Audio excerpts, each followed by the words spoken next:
Hello, Rebel, and of course that does indeed mean Rebel and REBBRL today. How are you all? I apologise there for headphone users. I just set up the new source for the old intro, and I forgot to adjust the volume back down. That is totally my fault. If any of you can still hear me, I sincerely apologise. If you can't, well, send the medical bills to Haringzord, because in his own words, if it's too loud, you're too old. I am casting, as a great privilege, I am casting the finals of the REBBRL Minors, and I am joined by my expert on this subject. I'm putting out there, you're the expert on this subject, so please get everything right.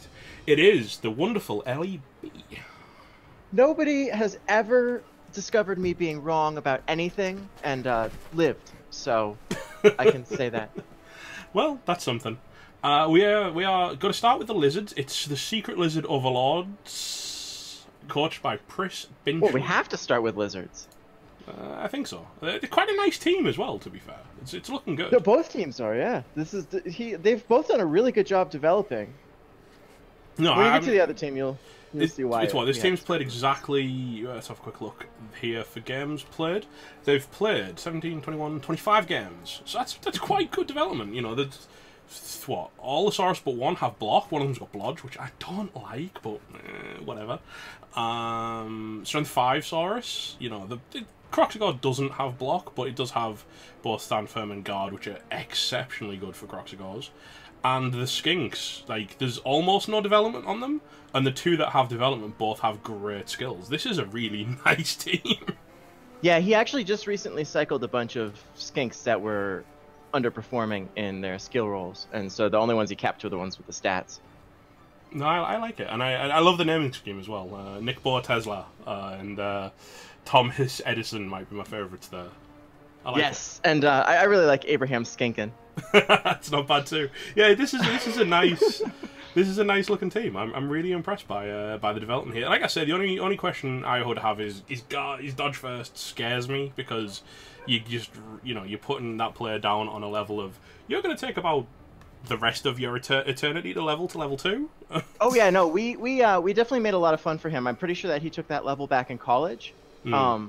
You know, when it was acceptable to make such mistakes. But we've definitely razzed him for it, and he overcame his shortcomings, and Thomas Edison is now blodge. So yeah, he's now a good one. And you know, if you get him like break tackle next, actually it can be true terror. Like, break tackle and dodge together can be a really nice combo, but it just, like I said, that 31 SPP takes a long time. His opponent, however, is an entirely, what are we, the Lizards of the Caribbean, and it's an entirely different scenario. It's another lizard team. Oh, yes, that's right. My first stream back for a while, and it's a lizard mirror, because they're I know. You know, thrilling. people told me not to tell you that if I wanted to get you to cast. I was going to say, I feel like I've been bamboozled here, because I was not warned it was a lizard mirror. If I'd have been warned, I may have went, you know what, Haringzord can have this one. Haringzord was supposed to have this one. I think he found out, is what we're saying here. I think Haringzord found out it was a lizard mirror. He was very non-specific about what had come up. He was just like, oh, you know, something came up. I think what came up was he noticed the teams. Yeah, this is true. Now this is, it's got another blodge one, but this one's got guard and only AV8. There is only one tackle on the opposing team, so, you know, the AV8 might not be too much of a problem, although the tackle is also attached to a mighty blow, so it might be. Everyone's got blocks. That's one step further up the ladder in terms of development. There was a rookie Saurus on the first team we saw, and the Croxigore does have block, but no stand firm. In terms of skink development, obviously, we are missing the Agi skink, but I have to say, Jack the Monkey 2, what a quality skink. Strength and wrestle. That's I know, nice. Right? Crazy sacker right there. Yeah, especially when the other ball carrier will be a skink. Like, having strength 3 and wrestle, he's like, I don't know if he's going to live that long, because I'd totally foul it as soon as it hit the dirt, but, you know, that's just my fouling habits. No, absolutely. In fact, we were just discussing how much we hope that Get the Ref is the first kickoff event, just so we could see plenty of blood. But yeah, like I say, 2 block skinks as well, 1 with plus movement. The other plus movement skink is out to a minus AV. I think he's, given that there's already plus movement, he's probably dead, and just Jack Sparrow, well, I think whoever killed him will remember the day they caught Jack Sparrow, because you can't bring a skink back at AV6. You know, you really isn't can't. isn't that good enough. If it had movement and agility, maybe you couldn't consider it as like a one-turn only threat. But I think he's for the recycling bin, to be fair. Yeah, especially with Henry Turner as the backup. And sure hands on the skink as well, so it's going to be an interesting matchup because there's a lot of like good development in like Agi 4 is flat out better than not having Agi 4, obviously, because you can just do nonsense with it on a stunty. But on the flip side, sure hands is actually better than having Agi 4 if you don't have a team reroll. So yeah, I don't disagree. So it's an interesting one to see who's going to win. And of course, it's what, 1710 to 1770. So there's a slight bit of inducements going over to the Secret Lizard Overlords, and they have a lot of money in the pocket, so they might go all out for a wizard as the dirty. That is something he has been considering. It is. I mean, it depends how much you want to win. Personally, with 150k in pocket, I'd go all out for the wizard. He wants to win. He's still steaming about losing the college playoffs, so I would not be shocked at all to see him pull a wizard. Yeah, I would argue then at that point that we're going to see a wizard come out, and the other guy's going to feel a little bit bad because you know what, like sure hands and blood sure hands. I mean, lightning bolts don't care. Nope. Lightning bolts don't care. Good afternoon, Simir. Also, hello to... We've got Adorable in chat who's incredibly happy that you're involved. And I think he wants Spoopy to win as well. Which is Pris. Is that correct? Yes. Pris Benchley is Spoopy Mulder on because it would be too damn hard to have the same username everywhere, wouldn't it? But he said, I asked him about that. He said that he didn't realize that his coach name was not changeable until it was too late. Yeah, okay, that's fair. Just checking on a couple other details. They are both... the Lizards of the Caribbean have one less fan factor, so clearly they're going to fail all of their... There's finally a metal stream. Hey, Luke Lazy. So, I do apologise, mate, that you've had to wait this long. I made him do it, so it's really, you know... I mean, to be fair, we're about to hit playoffs, so I was about to do it anyway. But yeah, we're warming up your caster muscles. I just remind myself. Oh, we have actually got... Port has got a security gate. I don't know who's at home. We can check that real quick. The Lizards of the Caribbean are at home as well, so they actually are going to be played with a security gate, so that is important. Does the Secret Overlords have anything? Not that it matters, but... Did get plus move for your Blood Agi 5 clan van... Oh, that's gross. I have a message that they are inducements right now, so they should be hitting kickoff very soon. So he's trying to figure out which one the wizard is. which of these icons is a wizard? Oh! This is listed as miners, I think, so I can find it by searching for miners, I believe, in Cabal Vision. Yes, I think you can also search for REBBRL. Yes, maybe. Because it's REBBRL miners. Juvesack took the playoff spot. It's Challenger Cup for you. Incesticide, there is no podcast tonight, I'm afraid.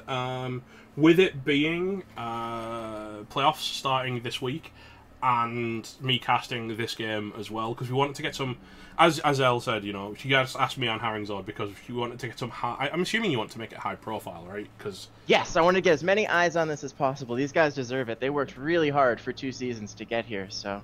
And also, don't forget that the winner, of course, gets a Challenger Cup ticket as well, which is important. Mm-hmm. So we are locking They get to go get beaten up by the what is it, 2A or 2B?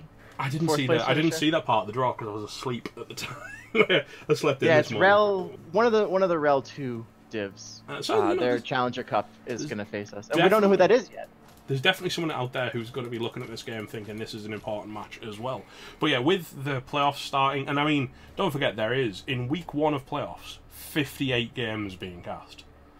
Because there's 29 major playoff games and there's 29 Challenger Cup games. Every single one of them's going to get cast. That's 58 matches that need casting, right?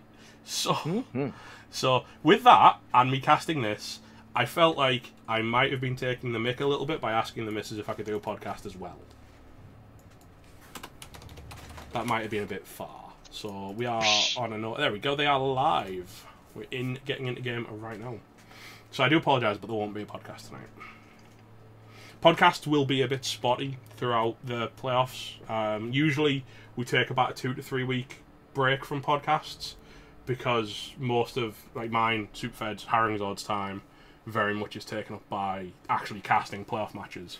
And then, oh god, they're all the same colour as well. Oh, Blizzard mirrors are a pain because it's just their silly little chest piece and their loincloth, and you never really get that close to a lizard's loincloth. So, playoff preview stream we really wanted to do, but we've also completely logistically been unable to find a way to do it because, among other things, Crusader has been out of town for the last 6 weeks or so because his father was unfortunately ill. So he's been up at his parents' house, and between that and just real life getting in the way, there is no preview stream this season, and I do apologise for that too.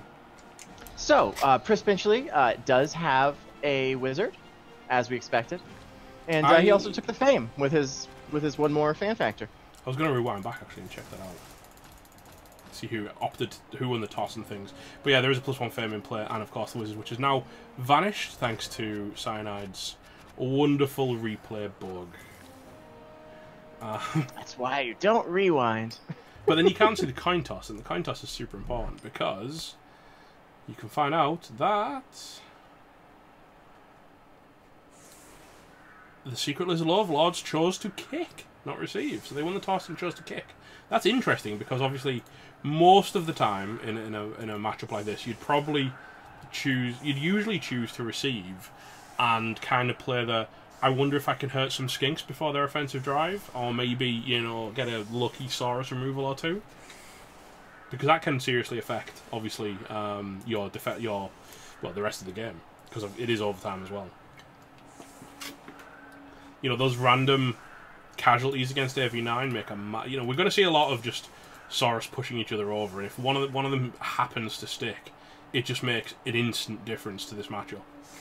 Absolutely. Now, I would say if I had to give each of these coaches a weakness, I would say that Spoopy's is probably that he tends to be a little bit too passive at times, and Mad Bomber tends to be a little bit too, shall we say, greedy. So it'll be interesting, and I think that might have fed into the choice there. And the security gate is useful right off the bat, canceling that riot. As we're struggling on our replay to catch up, as they're still. I have to say no, that's fine.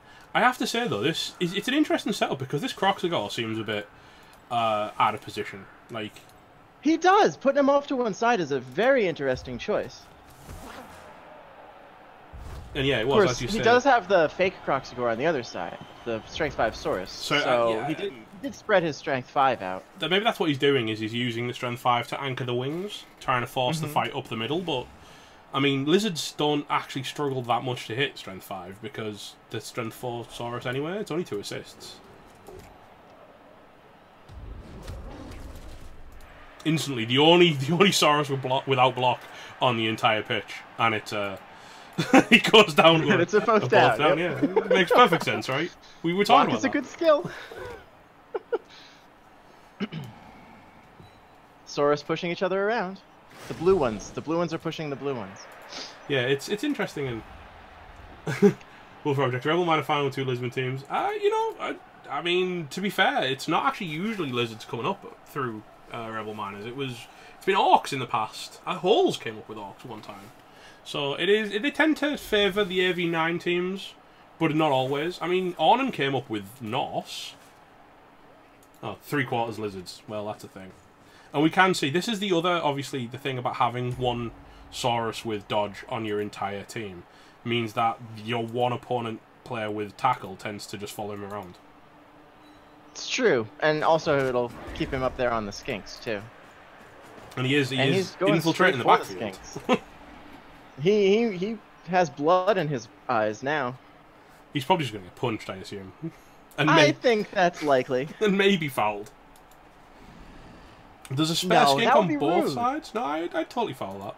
Just bring the Strength 5 round, smack him in the head, and then set up a big tons of skinks, foul with a rookie, get rid of your opponent's only tackle piece. I wouldn't hate that at all. Yeah, but that's just mean. Do you think that they should be mean to their opponents? Have you never seen me play Blood Bowl? Like, that's Metal Strategy 101. That's your only tackle player? Oh, okay, I'm going to kick him in the teeth. Right, you think that and you should foul them when they're stunned, right? Because their armor's already broken, no, so it's easier? Never do that. Never do that. No, I Not thought that you even liked once. stun fouls. I like it when my opponent does it because it means they're stupid. Hello, Gerber. Good evening. Congratulations on qualifying to, at minimum, the Challenger Cup, if not the Champions Cup. After you beat Ezekiel this evening and his poor underworld that have not had the greatest of seasons, and he's boneheaded. Left him, you know, it was good. It was good play, leaving him till everything else done was important, and then he instantly boneheads anyway because why not? And obviously, Sure Hands is a wasted skill on that skink because he rolled a 3 on the first pickup. So. 7. You know what? 7. I didn't say like never foul a stunned player, but mostly don't.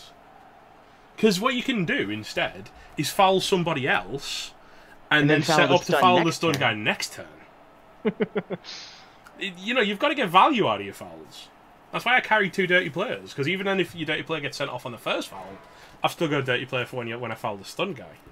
I think you'll be proud of me. I have a dirty player on my Dark Elf team. You know what? I don't hate dirty player elves, because I upset Gerber a lot. Like, my clan Wood Elf team used to foul quite a bit, and Gerber used to get awfully upset. He used to get awfully upset.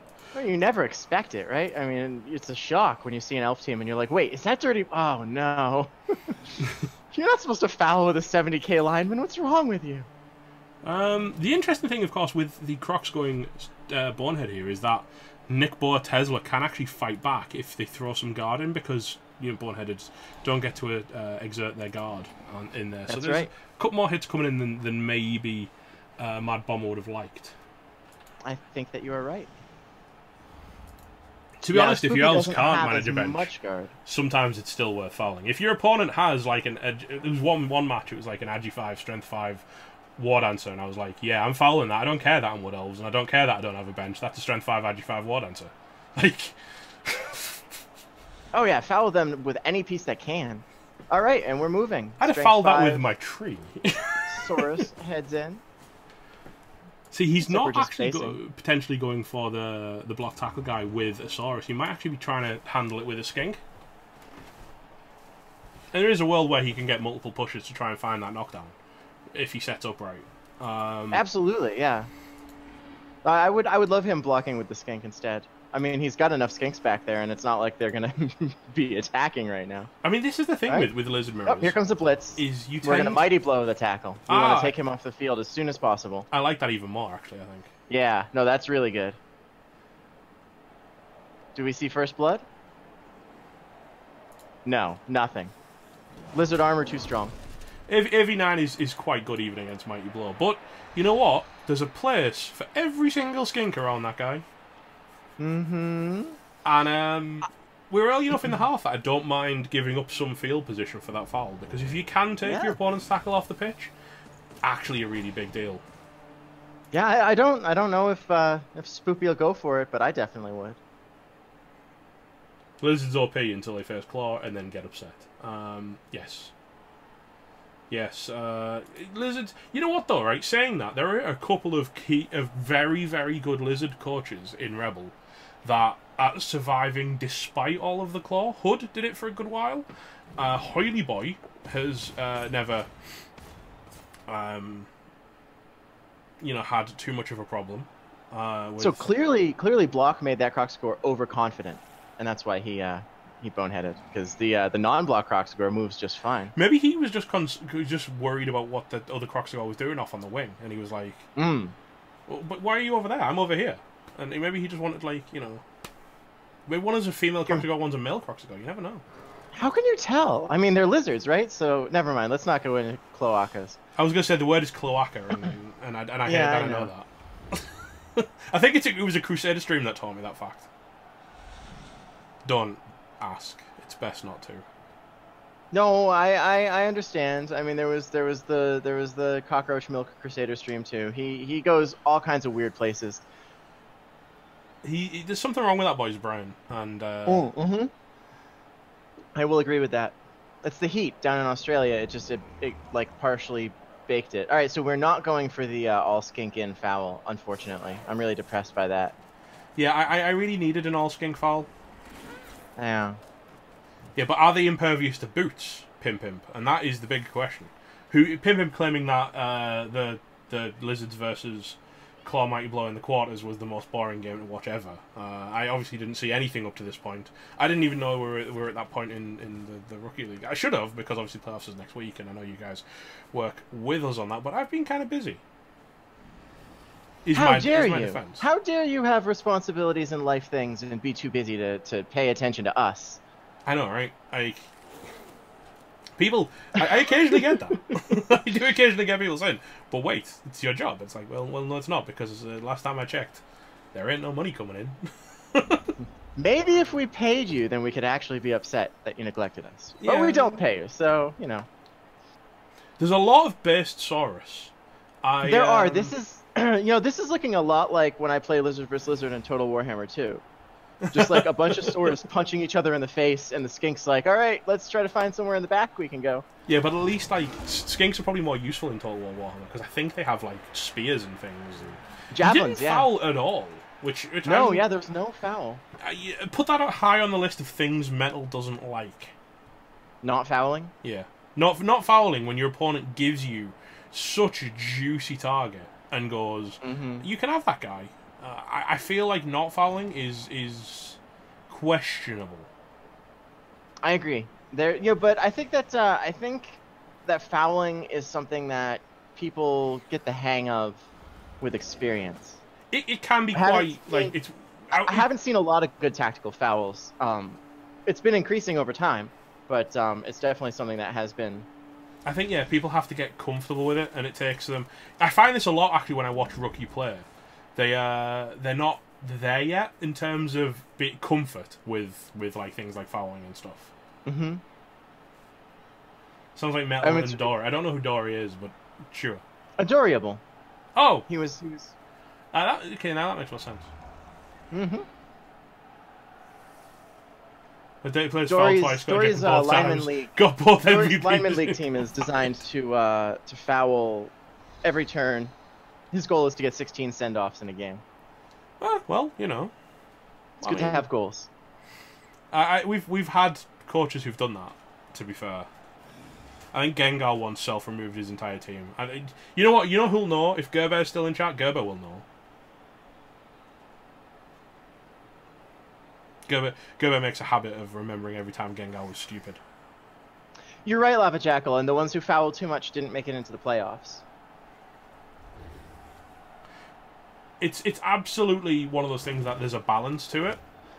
And you're going to find us talking about things like this a bit more than we would on like a normal Rebel playoff cast, because obviously we're hoping there's quite a lot of rookies watching at the moment. And I hope so. Any advice and you know... So we were just talking about opening with loner actions. Now, when he's got block, I don't hate it quite as much, especially because I think he is trying to find... Ooh. That is a random first armor break of the match. And it was, again, a both down on the guy without block. You can see how much Lizards rely on having every Saurus with block. Absolutely. And I think the only reason that guy doesn't have block is because there was a death, and he's a replacement. Ooh, block is a good skill. Abraham Skinkin is out. I like that focus, right? There's two ways to play against Lizards, and it really depends on what team you're playing. Either you focus the Skinks, because then they just can't do anything with the ball, or you focus the Saurus because you have Claw Mighty Blow, and then Skinks can't do enough to win the game without the Saurus. Absolutely. I love him attacking the Skinks like that. I don't know why the Skink kind of came forwards to be exposed. It felt like he was baiting that attack, but it wasn't all that hard to free up the play. I mean, he's got break tackle, so in worst case scenario, it was a 2+ dodge. And he might have missed the break tackle, or the potential for that hit there. He kind of overbased, which allowed like a chain push scenario. And now there's 3 Sauruses surrounded by, you know, a Croxagore and 3 Sauruses. That's going to be quite a brawl there, no matter what happens. Yeah, this is what I was saying, is like when they based up quite so heavily, you're relying on AV9 holding, and that is a very scary scenario for a lot of reasons. Not least the fact that AV9 doesn't always hold. Like you can't. And this is a strong position now on the right here, so that was a mistake. Those armor breaks definitely were telling. There is a chance, actually, with some good dice that he can open up a potential shot on this ball. That skink moving there is going to help close that out, though. Because obviously the Strength 5 being based and the Break Tackle block Saurus is kind of part of the cage there. There is a chance, actually, that he can still cut a hole through. Yeah, it'd be tough. He might find a way in. We'll see if he sees his own way in through there. All right. Well, the situation I'm looking at would be... his attack here would be to knock away the Break Tackle block with the Strength 5. It would be to clear out the block tackle and also the Croxagore, because all three players are best, so that he can generate those blocks. And if he takes all of them out, he can actually get through the gap and attack that skink. He could. Or he could just chain the Strength 5. As Simon has just said, he can also just chain the Strength 5 on the ball. Chain pushes, obviously, are something that we might not see as much of in this match as we would see in like a Rebel playoff match. Because these are still... Well, that was the guy who would have done the chain push, and he didn't. And the chain push square is now filled, so ain't gonna happen. But yeah, no, that would have been great. Chain push the Strength 5 onto the skink and then just punch his face in. I mean, he can still do it. It's just... much harder. Much, much harder.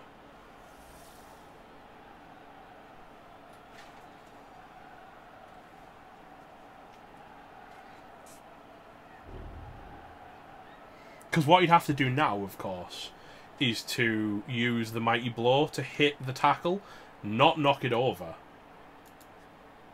and then push it above the Strength 5. And then he'd need to blitz with the skink, which is fun. Yes. Or you could always embrace the stunty life and just dodge a skink in there for a laugh. You could. You could.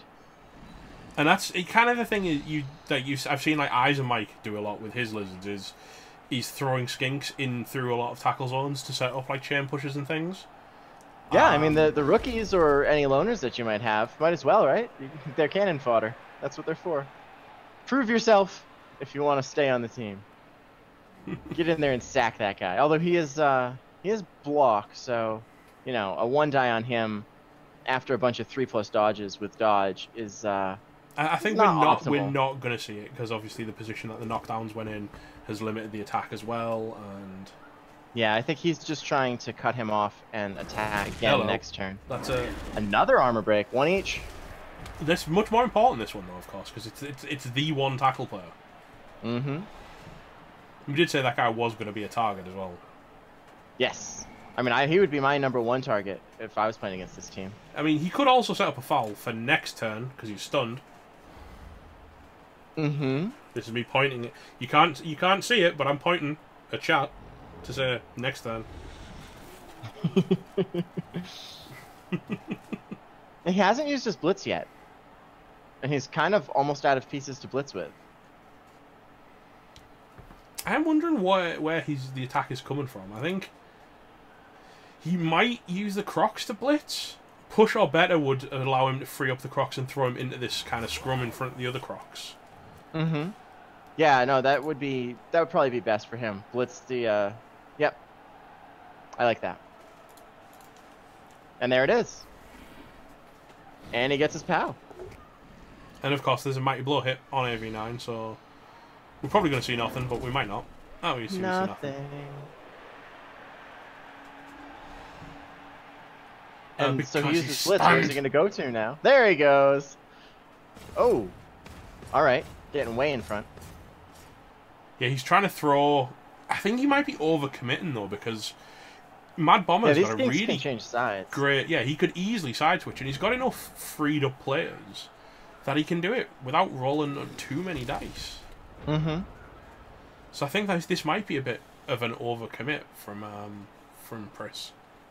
I think that you are 100% correct here. Really, the only presence that he has that's not tied up or won't be tied up is that he doesn't really have anybody who can get over to the left side. It's absolutely right now. It's all on. Can the stand firm block player not get knocked down? If he rolls a lot of pushes in both downs, you know, suddenly he's going to look like a genius.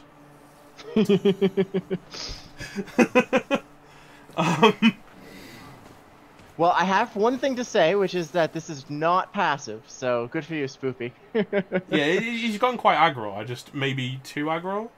I don't know. I like. You can see what he's doing as well. He's planning for the side switch because he's already moved the Saurus into position there. Yep. All he needs to do is knock down that stand firm. And Don't say that. Come on. You know better than that, L. You can't leave it at all. He needs to do is knock that guy. He's gonna roll like 20 pushes now. You know that. You're right. I just cursed him. So here's the question: do you hand off to the strength 3, or do you use him to blitz the stand firm? I like leaving the strength 3 free because right now I wouldn't use him for anything. I just use him as a threat. But okay, just he's to me he's the one true get out of jail free card that Mad Bomber's got here. In that when you desperately need some magic. Firm going down. Oh well, there you go. You didn't curse him. Good job. Oh, and the armor break is massive there. That is very... So this side switch now is totally safe, and Spoopy is in serious trouble. Yeah, he can easily form a full-on cage, and we should be seeing that any time now. Is he counted correctly? He looks like he has. Yeah, you can form that cage. This Crocs might blitz Blodge in order to get into position on the cage. I think the Crocs doesn't even need to be involved. The Crocs being there is, you know, I think I'd actually go for a hit and then force myself into the fight to throw guard into that mess. But yeah. Or maybe just, you know, go in for a push and then just disengage. I don't think that's the right place though. That guy should be 2 to the left because it's going to be 1, 2, 3, 4, 5. He needs to now GFI with the dodge player to fill the top corner. Unless he's planning on doing it with the strength 3. Yeah, I suppose. But then doesn't the dodge guy still need to GFI to get in the bottom corner? Does he need somebody in the bottom corner? I mean, if you're going to make a cage, you might as well make a cage, right?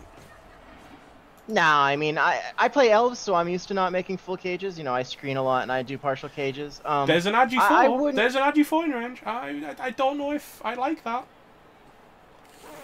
I know it has, you know, it's a 1 in 6 when he hits you, but there is a power on the dice.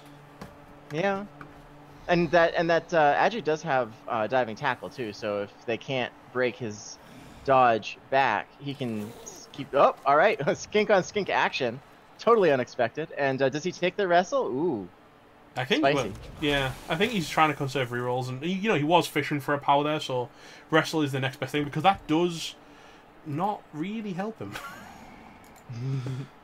Unfortunately, that leaves there is an attack, and it is actually a 2 dice if he wants it. Yeah, no, he definitely left that cage wide open there.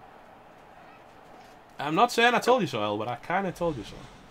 I would have liked putting the strength 3 on that cage corner. Well, I would have liked putting the Saurus on that cage corner and not having to have this discussion. He's found a power on the blodge, because of course, you know, as soon as you get a blodge play, the opponent throws non-stop powers. Of course. This has been my experience with blodge through the years of Blood Bowl. It is completely fake. Hello. Oh, it's just a stun. But you kind of expect we're going to expect more stuns than anything else, really. That's kind of the nature of Lizard Mirrors. They don't have claw. And you count yourself lucky enough to get the armor break, right? I mean. Yeah, he did have to use the mighty blow on the armors, so and that would have been a KO if he hadn't. I think we're going to see an attack on the ball here, and I think we can see a 2 dice relatively easily. Yeah, I would definitely attack the ball. You got to remember as well, like, should he not? I know he's just. Has he moved anyone yet? Has he stood someone up? I think he just no, he didn't stood someone up. He could have actually bolted the skink this turn and had the edgy foot. You know, that would be really, really good. And that's my other fear for leaving the cage corner so open is you would open up. It is, Dr. Mark, this is about as many lizards as you can fit on a screen. The only way we could fit more lizards on a screen, it would be if they had a bench. And I like shifted over slightly. There's a little bit of a bench. So technically, that's the most lizards we can currently fit on a screen. They both had one bench so that they could keep their one-turners off the field. Yeah, but one of them's coming on because obviously that early skink injury has resulted in a numbers differential, but I do think a bolt into seeing where it bounces and sacking the relevant Saurus I can zoom up. But the thing is, I really can't. I mean, yeah, I could do that. I suppose I could, like, fit... There's a point where I can, like, fit one more lizard in. No, I can't. There? There you go. Oh, there you go. It's covered by the Rebel logo, but... Yeah, it's fine. Wow, Swoopy here, thinking very hard on what he wants. All right, we're going to attack the ball. We do have Finney claiming that there may have been... You know what? You don't need to wizard here. That's the thing, is... You've got it, but you don't actually need to use it, because you do have, like, an open shot. Yeah, no, I wouldn't hate using the wizard, but I also don't hate not using it. It's, Ooh, that's bad. That's not bad. Where you wanted to burn your reroll when you had an attack on the ball. I understand why he's done it, because he's trying to... Hello. Hello, that's a big kill. That's a massive kill. That's actually the Blodge Guard. Yeah, that could be very significant. And it was actually the AV-8 that did him in, because the Mighty Blow only got him across the line versus AV-8. Mm-hmm. So I guess the verdict is that Blodge is not enough protection for AV-8. Yeah. So are we going to see... I mean, he had tackle as well, so he didn't need the power. Yes. So we're going to see this black-bearded lizard come in to cancel the assist, and then Agi 4 just hit from above. I think you don't use the Agi 4. I think you use Cutler Beckett at the back. Ah, yeah. And okay. I don't know why the Agi 4's come in here, because this is just asking for a punch in the face. That's begging for a punch. That guy should have been the recovery. He absolutely should have. Murascadu, just no. Shh. Oh, hang on. He's not going so we're just for the... threatening the ball. We're not going to actually... That's interesting. This is... Well, at least Agi 4's not based now. Do we still have that list of things Metal doesn't like? Handy? Is not hitting the ball when you can one of those things? Absolutely one of those things. I don't like for 10 points. Oh, the Croxagor's going down. He is. Going down to defend a Stumblestown. Too bad he's not a Blodgsigor. Blodgsigor? Blodgsigor is the term, and it's quite nice. Nice thing to have. Hello, that's a 3 dice. Do we take the both down just to kill the skink? I might. Yeah, I think I would, to be honest. Get that mighty blow on the skink, take him out. You know what? Yep, take the both down and watch the skink kill the Croxagor. Yeah. Oh, so we did have one match that ended with 2 Croxagors hitting each other with both downs, and one of them died and the other one got armor busted. Wow, that's amazing. Like... That's so good. The lizard haters in the chat would have liked that one a lot. I don't know if I'm 100% down with what's going on right now. No, I don't like it at all. He should have hit the ball. I do like some of the things that happened, but not all of them. Bomber does have some decisions to make here, though. I mean, it could be as simple as blitz that skink off and keep moving forward. I was going to say, there aren't that many decisions. It's kind of punch skink. Yeah. Punch a skink, reform the cage somewhere slightly safer. Actually, to be fair, form a cage. And I think I would argue with everyone who's saying that was the best ball down ever, that the best ball down ever was when, in the first ever HJMC, where Lumi's Rat Ogre with, like, Claw or something, ran it. No, Elvis, it wasn't the semifinal. It was during regular season. Yeah, the Lumi's Rat Ogre ran at a Storm Vermin and rolled triple both down, failed the Lorna reroll, and then died. In the first ever HJMC. It was so good. It was like, here is 10 points to your opponent. Ooh. Literally throwing points at them. All he needs is pushes. That's fine, because he pushes back. And if he stays, and then blocks with the other Saurus, Will Turner, pushes up better again, the skink can step backwards a step and hallelujah the ball surf, yeah. Yeah, there are also that kind of people. There are plenty of people who hit lizards. There's actually numbers in advantage to Chris Bitchley. Oh, I don't like that. Guys, this is too aggressive. This is where is the ball going? Yeah, I don't like moving that lizard in because those skinks are just gonna dodge away if they really need to do something, especially the Agi 4. He's got a wizard. Don't forget he's got a wizard. Like, where is this ball Yeah, going now that isn't just wizard Agi 4? absolutely. I don't like this. No, you can't box skinks in like this, especially not when you facing a wizard. It's not Hopefully, really, hopefully you know, Spoopy remembers he has his wizard for this. they're next both turn, they're both 'cause- stunty and Agi 4. It's like it's not being boxed in at all. It's No.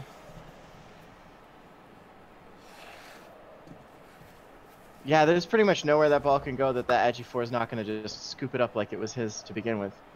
I mean, it could if it scatters terribly, it could bounce into the two Saurus tackle zones. That would be a problematic. Or but one even of the then, Saurus could catch it. well, yeah, but even then, you've still got your blitz, and there's actually the Mighty Blow guy's free, and the other Saurus is down, so you can set up a form of 2 dice. Okay, he's just gone potato. He thinks that he's holding those skinks. Oh, I don't that's think you not good. reroll that. It's last action. It's very little point. Yeah, it would be a waste of a reroll at this point, I think. Oh, and he does. I hope he gets paid for it. Well, he gets a knockdown. Poor Axelander the Great, I think, has spent more time on the floor than he has on his feet. I know. Poor guy. That's what he gets for not having block. You know what? It actually is, to be fair. It's exactly what it has been. We're 3+ with reroll. Actually, we just bolt this thing, I think. You bolt that. It's a blodge. Yeah, 100% bolt that skink, and then just pop out Agi 4 to grab it. This is prime. Come Remember on, that? Spoopy. Remember that wizard? You remember? I Remember the wizards? Remember how you paid all that money for that? No, wizard? actually, hang on. He can't. He's moved a player. He stood a player up. Oh. What? Oh, Why? Spoopy, what are you doing to me? What are you doing? Oh. You know what? The subtitles at this point should just say "sad lizard noises." I told him that he was going to make me say that, and he did. He's now got to do the attack on. You know what? Just honestly, at this point, you've screwed up the wizard. Just blitz the strength 3 with your Mighty Blow tackle and kill it. Yeah. That's the state of play right now. He's just punch. Don't re-roll this, Spoopy. I don't know what you're thinking about. Don't re-roll this. Forcing a fast score isn't bad, but taking the ball off him and winning 2-0 is better. I agree. I think there's a lot of analysis paralysis that goes into having I like that term as well. That goes into having a wizard, and you always kind of go, is it time? Is it time? Is it time? Oh, I've waited too long. I find. You know, I remember. You know what? I remember way back when I first started last September. I definitely would hold my wizard to the second half, even when I really should have used it earlier than that, just in case there might be a better time later. I'm much more about use it at the first good opportunity now. Yeah, use it or like what? Because you know, a wizard you never use. I mean, a wizard theoretically controls your opponent's player. Although in this scenario, the wizard hasn't controlled the play at all because he's just went full potato, despite the wizard. So you know, psychologically, the wizard's done nothing for you. Yep. Oh, what do we do? Why? Okay. Okay. Yeah, you know, I don't hate that because he's got dive and tackle on it, right? No, I don't hate it either. I kind of would want to see him. The question becomes: do you try and kill the strength 3 with Mighty Blow tackle, or do you just go for a 3+, well, a 1 in 9 into fishing for a power on 4 dice? Yeah, I would probably opt to kill the strength 3. He's a dangerous piece for when you've got the ball. I mean, yeah, it could just be me being bloodthirsty, but I'd totally kill the strength 3 because. But we're just gonna put tackle on him, and. I mean, you do still get a 1 dice later in the turn, should you so wish.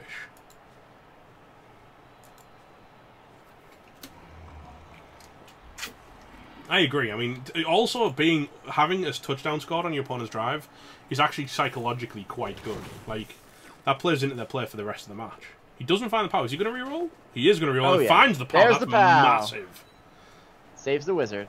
Pushes the skink to the sideline, and of course, no matter where it scatters, is probably. I might pick that up. Yeah, definitely pick that up.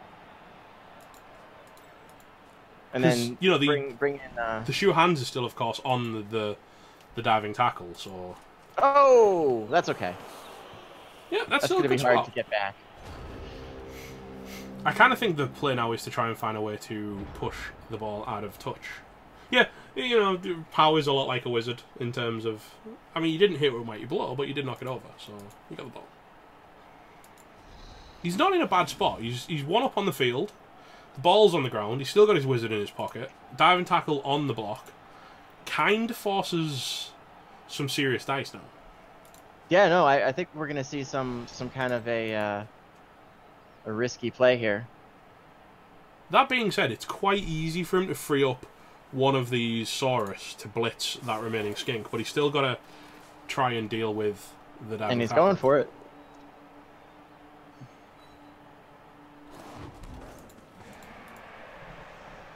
Just a push, but that's really all he needed. Yeah, all you need to do is free up Hector Barboza and, you know, And chin here the he skink. comes. I like this direction as well. He's not going for the I- scatter. He's trying to clear bodies off the ball. Because he doesn't need the scatter. It's a perfect spot. Oh, and he gets him too. Oh, but just a stun. It's Lots of something. stuns here. Now the question Double is, sixes on the armor. how do you play this? Because do you go for a 5+ away from DT, or do you just With dodge, yeah, I do it. But I do it last. 55% chance, right? Yep. That's not bad. Over half. Over half. I mean, I do witch dives. Those are 55%. Yeah, but witch dives are scary. I had. They are, because, you know, you stick in your armor 7 in the middle of their cage, and it's kind of like a war dancer lead. Yeah, only less likely to work. Yeah. Oh, break tackle failure. Bet he wishes he was blodge break tackle. This is a tough choice here. Do we use no, we don't. All right. We're confident that the ball is secure, which it pretty much is. I like It's gonna be saving the hard. reroll, to be honest. Yeah. Now if you're spoopy here, do we blitz Cutler Beckett the second and scatter that ball? Honestly, what I would probably do is go after Blackbeard. Sorry, with Blackbeard and Lizard, I'd punch the strength 3. And he has. Like that. And that frees up the other Saurus above him, the killer, to go after the other skink. Mm-hmm. And then he just takes he goes around the world with the Agi4 to pick it up in one tackle zone. Okay. I'm good with that. Or you could go after the Saurus and do the same thing, but maybe even scatter it. Yeah, that's what I think. I think that we're going to see it get scattered. I would hit the skink and scatter it, because then you get a Mighty Blow tackle hit on a skink, and you get to scatter the ball out of there. And then just pick it up with the Agi 4, wherever you need to go. Basically, wherever that scatters is probably prime. Unless it goes Yeah, into I mean, unless it gets another thrown league. in somewhere really terrible. Like, the Crocs have got YOLO 6+ is it? I've seen that happen. It happens, yep. I did it to... Oh! That was a brave an interesting opener. choice. I did to Viajero with my... going for 3 dice on the skink, I think. Okay, yep. I did it to Viajero with my Nurgle team. I scattered one of his players out off the pitch. He's got to roll a lot of dice with this Agi4 to get on this now, though. He does, because, well, he could move that Saurus out of the way and roll slightly fewer dice. It's still a lot of dice. Yeah, 1, 2... Oh, alright. Or we're not going for the ball with the Agi 4. We're just gonna... Desperately try and hold the line, maybe? I don't know. See, this is what I meant by passive. He's not trying to win by taking the ball and scoring. He's just trying to stop the score as hard as he can. It's one of those, he's not trying to win, he's trying to not lose. Yeah, exactly. And I think that over his entire season, that's been probably his most notable weakness in play. He's a very good player, but I think he's sometimes a little bit focused on not losing when he should be focused on winning. So, all right, we got the Agi 4 out. Now what are we going to do with it? We're just going to stand there? The thing Can't is... come all the way around now, so all right, we are just going to stand there. That works. Yeah, he's just trying to get in the way in case the sure hands guy goes for the ball, and I don't know. This is not. That's a lot of dice to throw at it. Yeah, no. It's not actually that many dice, is the thing, because he's got the strength 3 you can free up to give him a 2 dice with the block guard, and then he's got a simple 3+ with a reroll to pick up the ball. And then he could just run around. Ooh, all right. Tacklesaurus still okay. Red Dice Surf. I don't think we're going to see that. I don't think so. Although it would be really nice. It would be awesome to see that, but I don't think we're going to see that. No, I don't either. The Dark Elf in me cries that it's not going to happen. But, yeah, I was going to make a point and I've completely lost track of the point I was going to make, but that's okay. Must not have been important. Or as my mother would say, it must have been a lie. I don't think the second half. Those are not too bad, but the thing is, again, it's all about... I like this. I like the Crocodile coming in to mark up the Strength 3 skink. That's pretty good. That turns especially hanging out in the center of the field like that. It's interesting how the brawl has kind of gone. Has very much swung towards the Secret Lizard Overlords, despite the, as we say, the passivity of play. Mm-hmm. Yeah, he definitely won the fist fight. He provoked a fist fight and then he won it. So that's great. It was a high risk play. That was a scary. But it's working out that was for a him. scary one. Nice. It was. It was. I mean, they both had block, but still. If you went down, the problem is it freed up players, and that could have been a really key. So if he'd have went down on a skull, that Saurus would have been key to helping out the situation up the field. Yes, and he didn't. So now what do they do, I wonder? What do these Lizards of the Caribbean do to get out of here? Punch things. Yeah, well, that's always the answer, isn't it? I mean, it basically is the lizard answer. Is to... what do we do here? We hit things. Okay. it's their choice. I mean, it's, you know, they're not elves. They can't do utter elf nonsense. Skinks are magical in so many ways, but... At least until you get an Agi 5 skink. An Agi 5 skink is just a really short elf. See, at that point, I'd have just been shouting for Pris to lightning bolt the Agi 5 skink just to send a message. Yeah. I don't care that it doesn't have the ball. I don't care that it's literally half a mile away from play. Just a lightning bolt it to assert dominance. Lightning bolt it while it's on the sidelines. You should be able to do that. Lightning bolt the reserve box. Good, if you could. I saw Gowdy in chat earlier, and if you could do that, his one-turner would be dead by now, because it would have been lightning bolted in every single game that it took the field on. He hasn't actually gone for the sure hands to pick up the ball. That's interesting. No, I was thinking he might do this. He does have a reroll. He has more rerolls than Spoopy does, and he's very close to the end zone, so he doesn't really need it. He could just use Cutler Beckett to pick up that ball and get out of there, and now he's pretty much clear. As long as he gets the 1 in 9 into 1 in 9. Yeah. If either of those things go wrong, there's actually a rather elementary surf on a sure hands guy. And the audience is not kind to skinks. They tend not to be. Yeah, see, Gowdy's in chat. He knows he'd have got lightning bolted to death. Finny has a disgusting Agi 5 one-turner with on his gutter runner.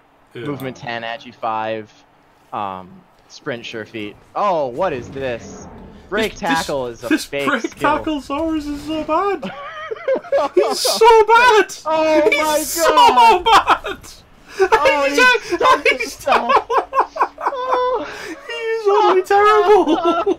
Oh, Mad Bomber, that poor break tackle, sorry. He's so bad. Oh man. He's just leveled up as well. He got a random Kaz on something. He's all full of himself, and then he's just like, well, nah. He's gonna have to roll dodge, or he's gonna get fired for being a tool. I don't know. I think he needs tackle, because when you got break tackle, you become the. Surf now? How do you not? I mean, it's actually quite hard to do, unfortunately. No, it's not. Put the sidestep skink above sure hands. Put the blodge Saurus above the other Saurus, and then blitz with mighty blow diagonally, and you get to surf him. I'm trying to see how you can do it. 1, 2, 3, 4, 5, 6. Single GFI from the blodge Saurus instead. Because the reason I'm saying that is I don't like putting Agi 4 where it can get hit by a Saurus in return. Okay, yep, I see where you're going with that. So you can assuming that you don't knock him down with the... Yeah. You can wrap Tom Hiss Edison around the back, and then blitz with the Genghis Slan and just push him off the field. Okay. You bring her on the back, because that way you're not leaving your skink in base contact with a Saurus who's going to punch you in the head. Okay. Walvis has grabbed that one. Don't prick break tackle. I think it's don't use break tackle, right? Yeah. But Just break tackle is a good skill. It's one of those, you know, the SpongeBob meme where it's all in like lowercase, uppercase, lowercase. Break tackle is a good skill. It's just like an elf dodge, guys. Yes, that's right. You roll ones just like an elf dodge. Exactly like an elf dodge. 100%. Is he? No, he's not. Okay, that's not how you surf this guy. No, it's not. Oh, he's not going. But I mean, it could be. Oh, right, he's blitzing the skink. Oh, but he doesn't. He could. Yeah, it could be. No, he could because he can use the Agi if he follows and use the Agi. Yeah, but then his Saurus, then his killer gets surfed back. I mean, maybe, but you know, maybe not. There's a lot of guys on the sideline there too. And the ball's not clear now, so are we gonna go for a 75% pickup with a reroll on the ball now with Queen of Lizard Beth? 2, 6. It's the Agi 5 is body blocked by so many players. Mm-hmm. He keeps getting in his own way, and I just... Yeah. Where are you off? Oh. I don't know what he's doing. Oh, I see what he's doing. He's going for the pickup to dodge back out and hand off to the Agi, I think. Okay. Because if he gets to that, he's basically home free. Yeah. Yeah, okay. I see that. Especially with the break tackle stunned. Oh my god. If he hadn't stunned himself, he'd have been in a really good spot to fix this problem. But mind you, if he hadn't stunned himself, he probably wouldn't be in. Oh, there's a 6. And he got the dodge as well. And that little skink is out of town. He's actually keeping it on the rookie. I like that. Yep. Makes him less likely to get focused if someone does. Because, I mean, there is always the world of the HUD world of the YOLO 5+ dodge, right? Yep, that's right. When all you have is a 5+ dodge, you take it sometimes. Every time. If I've watched HUD in playoffs, I tell you take it every time. I don't know if you saw the incredibly famous, I think it was the quarterfinal match between the Necronomics and HUD's team. It was Horny Cricket versus HUD. It was Necro versus Lizards. And the Lizards still almost held a draw in overtime with 2 Saurus. Wow. Because he just wouldn't stop 5+ dodging. Hey, you know, like, if you can roll a 1, the corollary is you can roll a 6. Pretty much.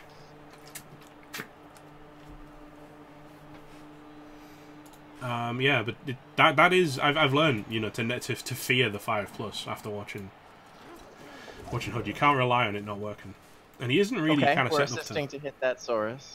Yeah, but if this is, you're not really helping. No. I mean, you're kind of helping a little bit in terms of it's now 2 5+ dodges.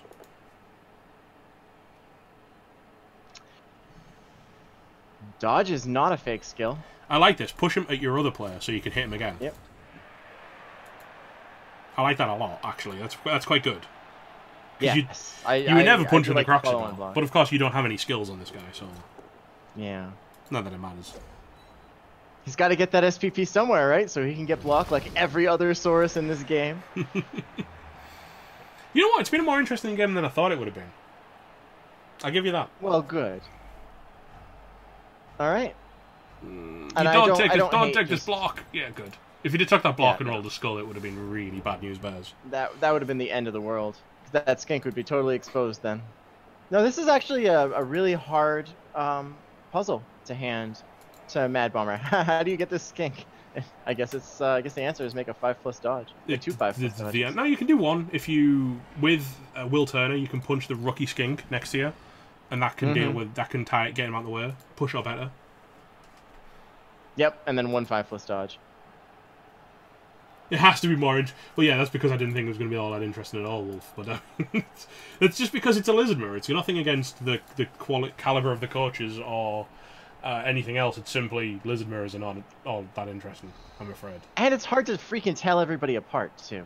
Yeah, I mean, the circles around the base somewhat help, but when they're all like packed into a scrum, it does get difficult. Mm-hmm. So, Bomber thinking long and hard about this. I bet that he's thinking about one dying with Cutler Beckett. He could do that, but of course he's got a 3+ from tackle. It could have been a Dwarf Mirror. I think you do the 2 dice into Lizard Nardo Da Vinci from Will Turner, and then you just YOLO 5+. That's the play. You think? Yeah, I think so. Because a 3+, 6+, or 5+, 5+. What does Samba say about that? I think it's probably the 3+, 6+. 3+, 6+ if you don't have a reroll, but I think it's the 5+, 5+ if you do. Or he could do a 4+. That's a lot of 4+s. Yeah, I don't like that. All right, well, we get him, and we KO him. That is awesome. We get him pretty heavily, yeah. Topsider on the Crocs. 4+, 4+, 3+. Well, this has got another solve for us. 4, 5, 6, 7, 8. And a GFI, of course. It's 4+, 4+, 3+, 2+. And then you're looking for... yeah, that's better because you actually hit with the 2 dice and you've got Wrestle. But then how do you get the ball back? Cutler Beckett. Yeah, that's true. That's an option. Oh, not Cutler Beckett. He just stood up. All right, we're just punching. I don't know why we're just punching. I think he's trying to free up, and he hasn't really done it. He was trying to free up to get his sure hands out. For the sure hands. Didn't work, though. I mean, he is now just 3+, 3+, and the tackle's out of the way. But, you know. But then he's got another 3+, 3+, and then he's got another 3+ because of this stupid break tacklesaurus. For the record, he's actually in the spot he wanted to go through. His body is in the way. of his own coach, though. Yeah. He did something for the opponents. I mean, we knew that from the moment he stunned himself. Yeah. So we're looking at 3+, 3+, 3+ for 1 die with block on the ball now. Oh, nope, we used our blitz. All right, what are we doing with this Croxagore? I don't like this at all. I don't think this... Oh, that's a huge removal. Goodbye, Axelander. Oh, it's the useless one. And he's going to be... Yeah, you don't have and he's at least 2 more games without block for him. Well, he might get MVP. Oh, you're right, he might. There's a 1 in 12 chance he gets block after this game. He might. I like God, the what would the audience be thinking? They're giving him MVP for the other team. Oh, this is a scary 2+ right now, isn't it? Oh, are you gonna make this? You have to make the GFI onto the ball. You can't just leave him standing there. If you don't do the GFI, it was pointless. This entire yeah. Oh. Of course. Oh. But of course, do we go through the Lorna? We go through the Lorna, and we roll. Yes. Yeah, he's got it. He actually rolled 2 GFIs. Yes. That was brave pathing. I think he wanted to be in front because it makes it a little harder for him to get through, and time is a thing now. I mean, not really. Here's the thing, yeah? Wizard. Oh, yeah. That's a giant lightning rod right now. You just nail it in the face with a wizard and then just run. No, you don't. You Agi4 doesn't need to pick it up. Lightning Saurus. Yeah. No, you just bolt the Crocs and run. And you level off. Queen Lizardbeth gets a level off the touchdown. Yes. You know what? You're 100% correct. I would bolt that Crocs every... Oh, hello. Now this, a new challenger's entered the fray. This is a problem. That strength 3 skink is smart. This actually, you know what though? You don't need to score.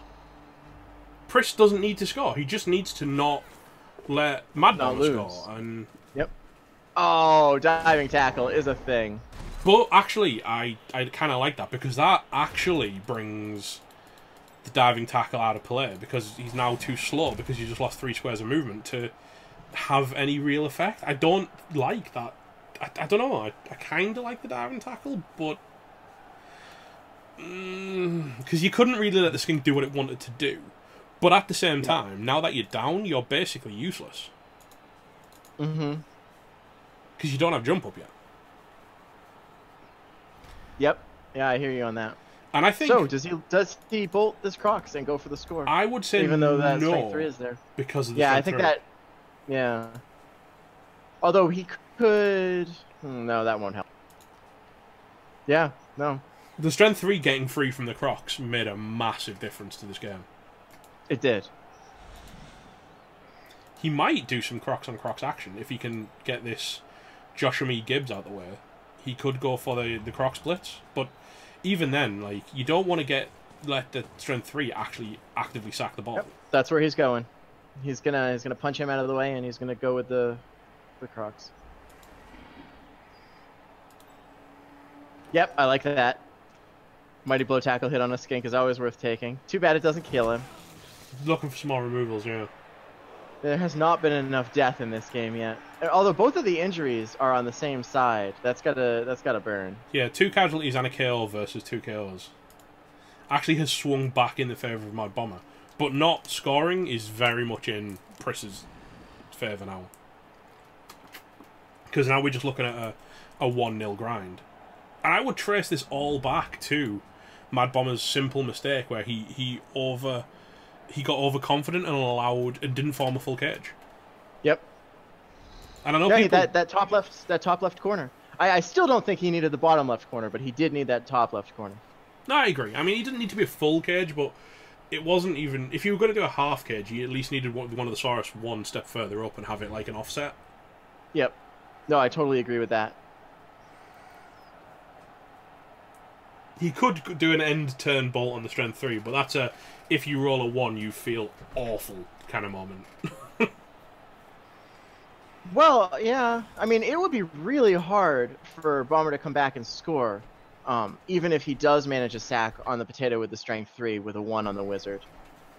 Yeah, I mean, is there anyone the truly in... There is this little skink at the back. Cutler Beckett is in scoring range.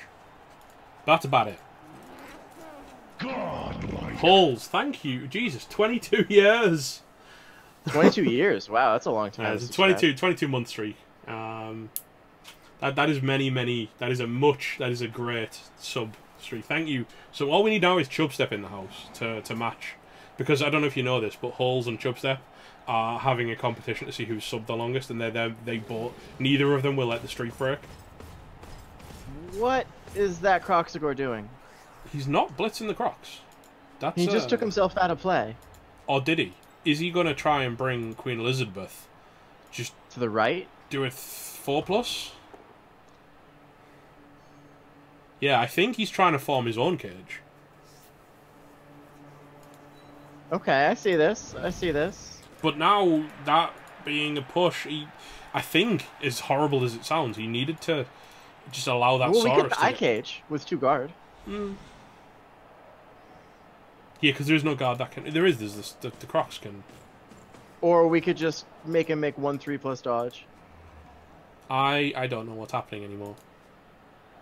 I think that we are going to see the ball, head, midfield. We're going to see a game of 2 potatoes, is what we're going to see.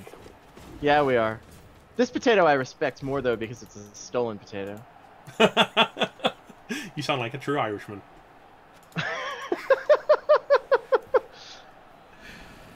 I love... This strength 4 is slowly but surely surfing this tackle guy. Yeah, you like that? You like that? I've been watching him push it 1 square a turn, and I'm like, you know what?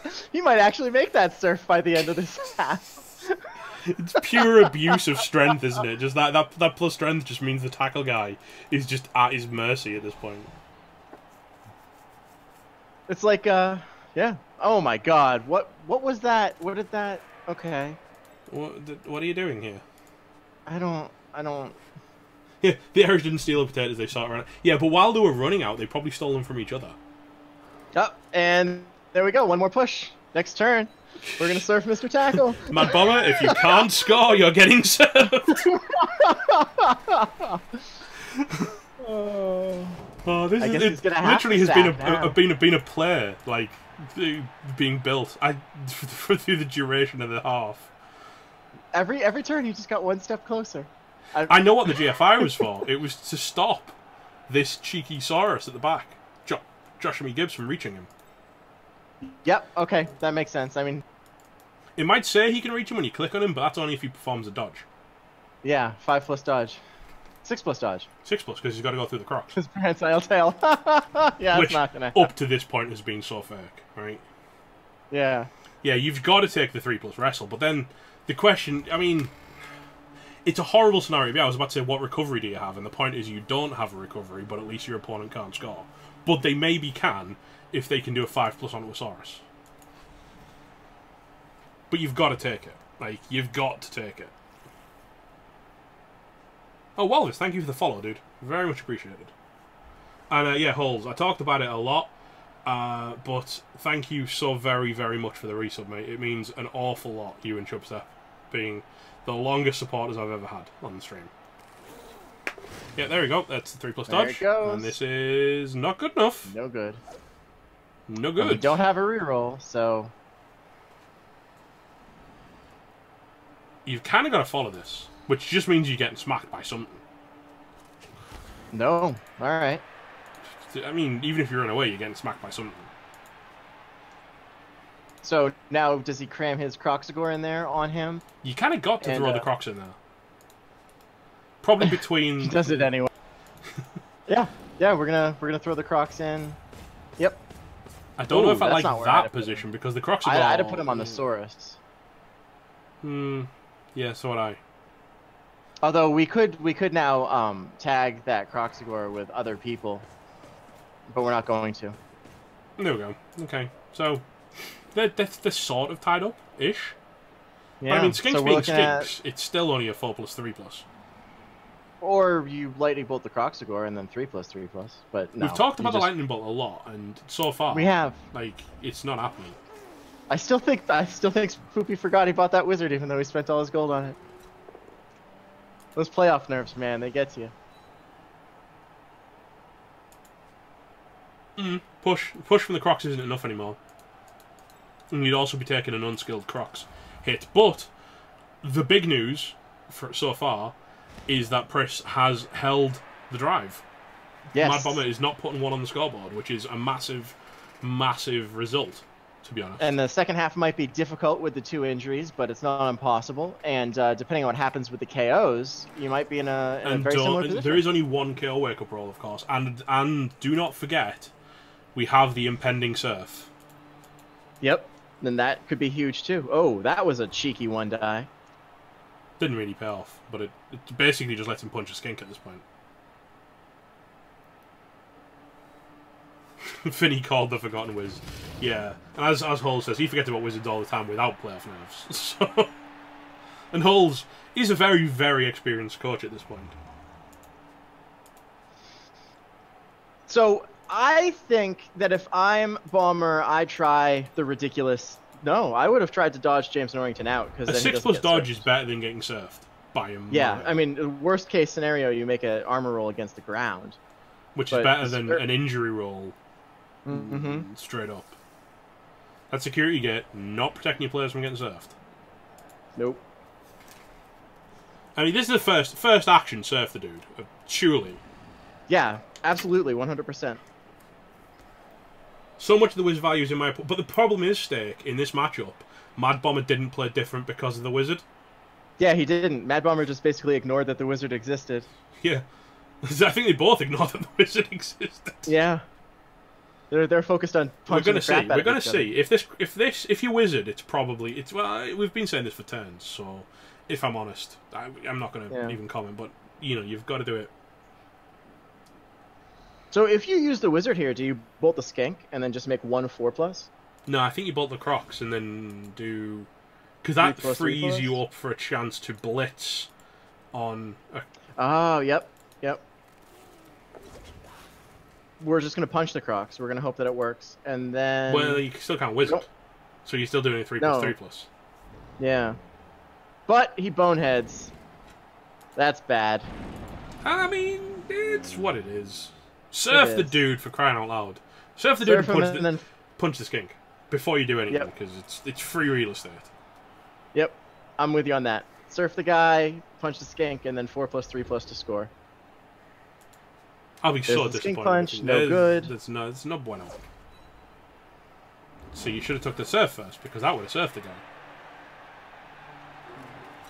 And the surf. That's a and surf. it goes. Out you go. You got there. Oh! Oh! That is a mass. That's got to be an apple right there, because that's the only tackle on this team. That is big. As a huge crowd. And the Apo says he's okay. Oh. The crowd wanted a souvenir, so they took his brain. They took his apple. Doctor from back. Took his Apo, yeah. The doctor walked over and went, hand it over. The slowest death ever. Oh, and there he goes. Well, always make a risk. I would say that this is 75% to Spoopy now. I would say possibly higher. It was like a sumo wrestling match, and one of them's getting closer and closer to the edge. Only it turns out it was a sumo wrestling match, and the outside of the ring was surrounded by fire and lava and death. Yeah. Or like one of those scenes in a movie where there's the one person on top of the other one with a knife that they're slowly pushing down towards them. Yeah. To be fair, the Doctor could have probably got rid of all of the players. Skink comes, or Saurus comes back from KO, so then that gives... That's actually a huge advantage.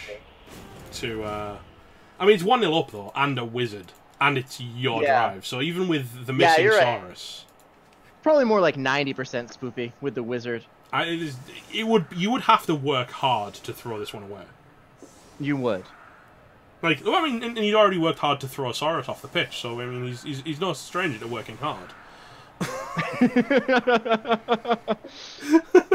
I just can't believe it was a death after. I just such a dramatic. Just spent like 4 turns pushing him, and then it's a. I mean, it had to be, right? That's poetic justice. If that was a movie, everyone else would have been doing like the fight scenes and stuff, and it just kept cutting back to this Saurus pushing the guy a bit closer, and, and then it cuts away, and then something else happens, and it cuts back, and he's pushing him a bit closer.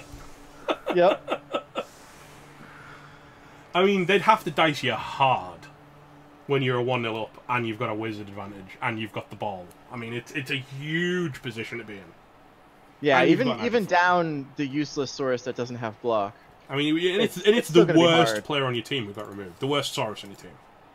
Yeah, absolutely. And your opponent's Apple gone, so any damage now sticks.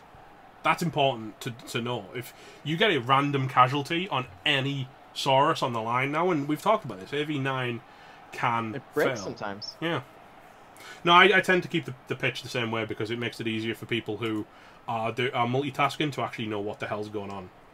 I've done this in the past. Mirror, right? Someone switched the view while I was watching a stream and I was doing something else. And I'd look back and go, hang on, how did the High Elves in 2 turns get the ball at the opposite end? I mean, High Elves are good, but that's a long way for the ball. And then I realised someone had just switched the view, and I was like, oh, okay, I don't like that. The guy getting panicked by the very slow-moving roller in Austin Powers. It could have been the scene from Deadpool where the guy's like, they got the equivalent of, it's the ice polisher in it, and he's going after, you're going to die to a Zamboni, you're going to die to a crowd surf. And then he did. It was great use of the Strength 5, for the record, tying up the opponent's tackle. Why is... Hang on. Why is the guy with tackle on the line? He's just died once. I mean, is he... Oh, no, oh yeah, the defensive one. You're right. No, why have you put your only tackle player on the line against Lizards? That feels like a vast misplay. Yeah, I'm with you on that one. I don't like that at all. I mean, his only real hope here is to remove a couple of skinks, steal the ball, and score quickly, and then do it again. I mean, no, it's overtime, isn't it? So, I mean, he doesn't have to score quickly, he just has to score. Yeah, you're right. So it could take him all half, and he probably wanted to take all half, because you don't want to have to steal versus a wizard twice. Truth. Especially with the one-turner there now. It's very indecisive about this LOS, though. Leechmaster, we have a MNG Rookie Saurus and a badly hurt, I believe, Skink. Yes, in badly return, hurt skink. We just have a KO'd Skink with sidestep. So, and it's a rookie Skink with no skills, so... So honestly, it's actually, the casualty differential is in Mad Bomber's favourite. But he doesn't have an apple anymore, because he did have a guy killed.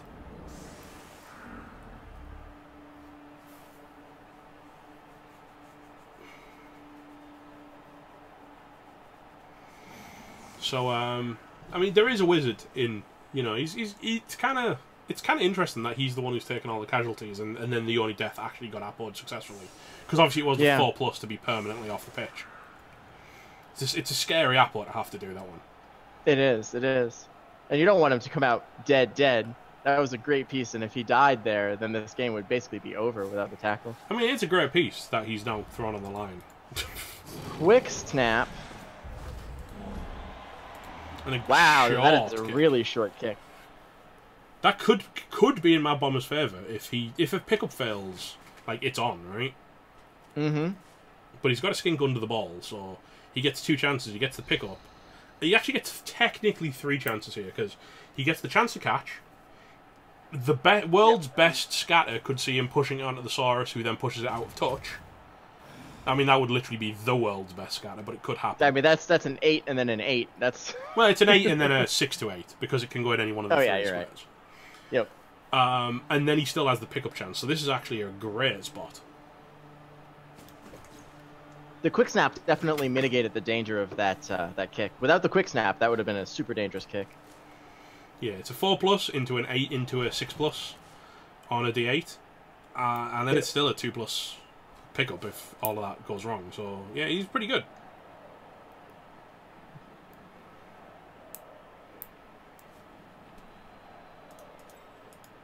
But he just catches it, so no debate at all. Well, just roll 6s. You know, just toss a 6. That's actually really good for him. Is that the hero skink? So that isn't the hero skink. It's a rookie skink. Yeah. Hero skink's on the other side of the pitch. To be fair, right, I've got to point this out. The prehensile tail from the Croxagores has been actually utterly useless this game. It's done legitimately nothing. Yeah, it's been as bad as break tackle. Well, I don't think anything's been quite as bad as break tackle. It's such a shame because I absolutely love break tackle on lizards. It's such a good skill, but it's been so bad. It's been so bad. I don't know where that skink's going. I think he's just going to cage. Like, you move the Saurus one to the left. Yeah. See, I don't know. See, if I'm Spoopy here, I might press to score as quickly as possible, because if you're 2-0 here with a wizard in the pocket, it's done. Nah, I quite like a fast score, but I don't think there's such a thing as too fast, right? Yeah, you're right. You've got to mitigate wanting to go fast versus you don't have to get very far up. It's better to secure the ball than... No, Ricky Bobby says gotta go faster, gotta go faster. Well, you know, SGDQ has just finished, and they were all about the gotta go fast. I don't know if anyone else is a speedrunning. I know that we had a little channel set up to talk about it in Rebel. I watched them play some of the games. I watched a ridiculous Silent Hill speedrun. I haven't got around to watching that yet. I was asleep, unfortunately, during the... Oh, rolls double ones on the armor on the tackle with the mighty blow. It's okay, he'll live for another turn. He needs to bring the strength 5 over and reunite. Just set up a surf to the other side. Over the next 8 turns, surf him off the other side of the pitch. That would be so good. Like if he surfed him from both sides and he died on both sides, it'd be like, oh, okay. The crowd really don't like this guy.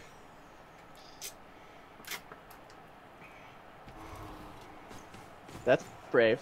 I think we're going in on that guy. He's going to blitz with the blodger and then fall back to make the cage. I think that you are right.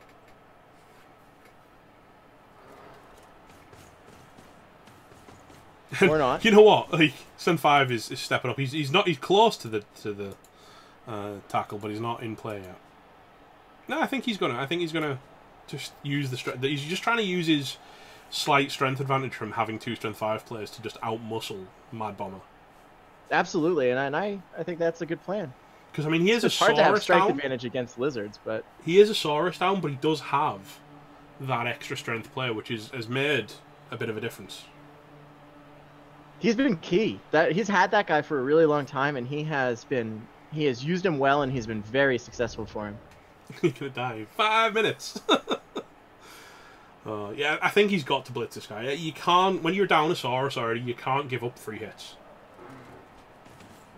And he goes for it, yeah. Just a push, depressing. He's leaving him in contact though, so Yeah, I kind of would have pushed him away, although that would have left him free to F with the... Now, see, I don't like this. He could still use skinks to form a cage. He might be, as you suggested, going very, very fast. Yeah. But, I mean, there's nowhere you can go that Strength 3 Wrestle can't catch you. And you really need to respect that. And I don't think he is.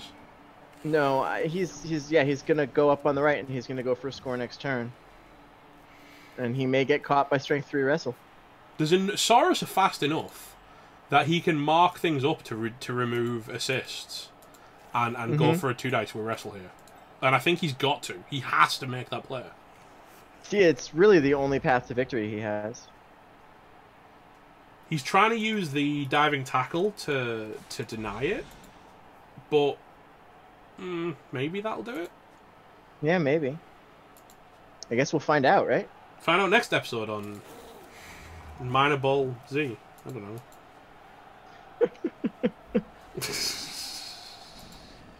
No, he's still got a route in. He's still got a route in.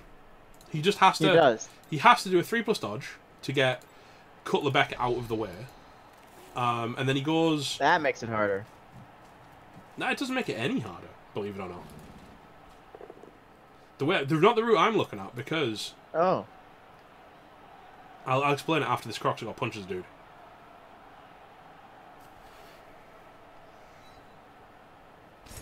Hello. Oh, big punch. Massive Huge punch, and there is no Apo for that, so he is gone. Goodbye, Joshua Gibbs. Just a badly hurt, but that's all we need to take him off the field. That is now we're even on Saurus's. If he swings Elizabeth around the back... 1, 2, 3, 4, 5, 6, 7... 2 GFIs, admittedly, to mark both of those skinks. Then he can dodge... You can even, in fact, you could just throw the skink in there. 3+ dodge with Cutler Beckett. Round the back, mark up both those skinks. And then just dive through that gap. It's a 3+, 3+? It's a 2 dice. Mm-hmm. So you come in, you're absolutely you come right. in front of the Strength 5 Saurus, and then go left one, and then just punch the ball. I mean, it doesn't give you a ton, because the Agi4 is still there. But, you know, if it goes down in the wrong place, it could buy you enough time to really put some muscle in there as well, and make things really And you are difficult. in kind of a desperate place here, so... Yeah, you can't play passive now.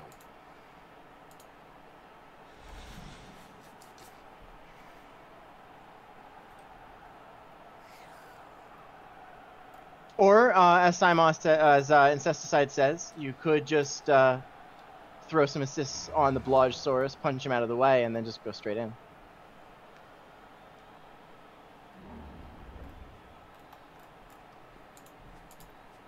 But I don't really think I would want to skink block a Blodgesaurus. I mean, all you need to push, so I suppose it's okay. It's just a lot of commitment is the problem. Yeah, no, I think I like your play. All right, or we could use him to tag instead, and then we don't have to worry about anything. Yep. So now we're just a 3+3+ for a 2 die. It looks like he might be trying to clear this lizard out of the way. Oh no, he's going. He's I like this. Maybe even GFI there. This is a good plan.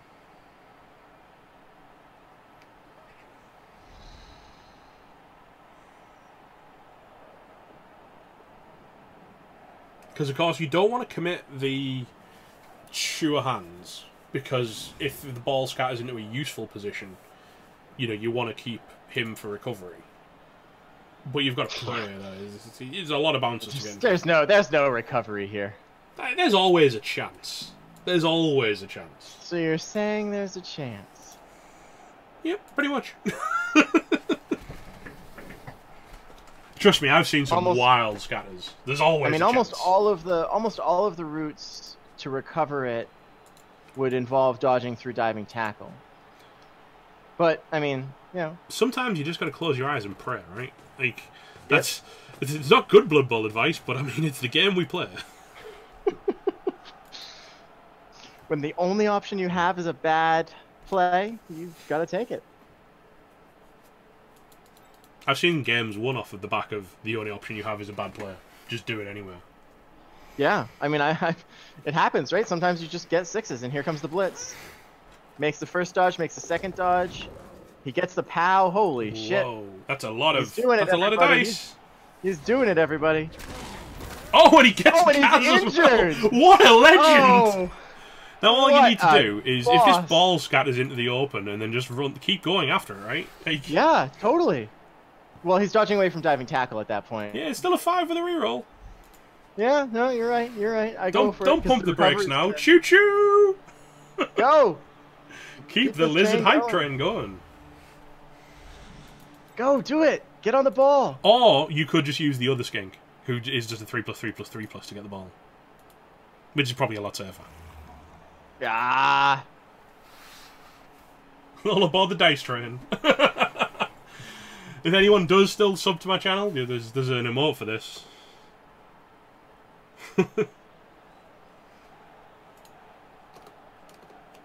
Three. No, 1, 2. No, it's 3. I'm pretty sure I can count. 1, 2. It's 3. It's 3 3+. I don't see a world where it's 2. No, it's. I agree. It's 3 3+. He's got to go there, then he's got to go there, and then he's got to go there. That's 3, right? I mean, and I'm not a mathematician, but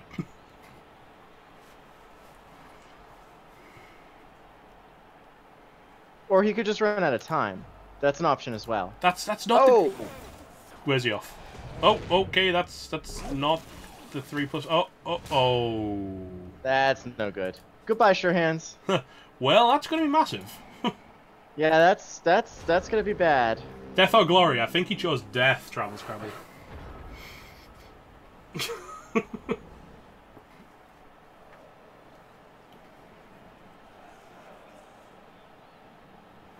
So I'm thinking we punch tackle Mighty Blowsaurus free, blitz strength 3 skink, and then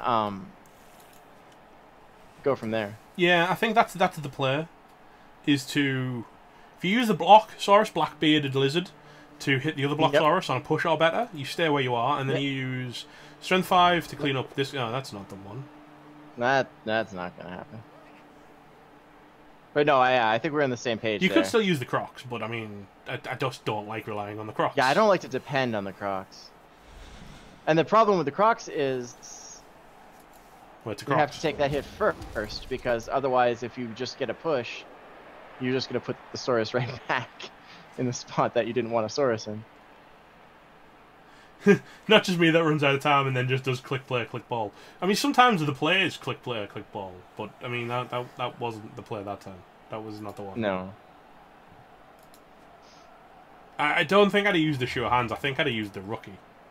If I'm honest. Absolutely. For a crazy play like that. Yeah. Oh, or we could just strength 5 blitz. All right. I like this because it actually, if he hadn't found a POW, lets him follow up into another block from the other Saurus. Yep. So this strength 3 skink is incredible. He just doesn't die. So what do you think? One turner blocks the other skink off. You don't touch that skink because he's got sidestep. No. You don't touch him. You're right. You don't touch him. I've learned this lesson at my great cost in the past. You don't touch the sidesteppers. If you don't have tackle, you don't touch him. All right. Okay, so we're gonna take it. He's changed his mind. He's realised that playing fast not actually beneficial in this matchup. I like that. I like that change of pace. If he'd continue to push on in the face of anything else. Yeah, because this strength 3 skink has proven that has no fear and is also immortal. So far. Those are good. That's a good combination of attributes. No fear and immortal. I mean, he might be mortal. I may have just cursed him to death horribly, but you know, we'll get there.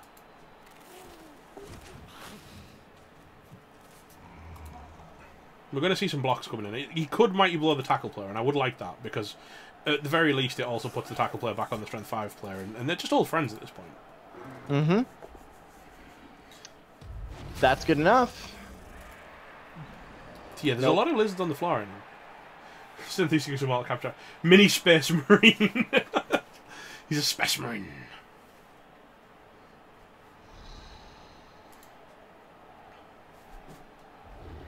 Space Marines. He is actually going to go. And we might have blown the tackle. Yeah, I like this.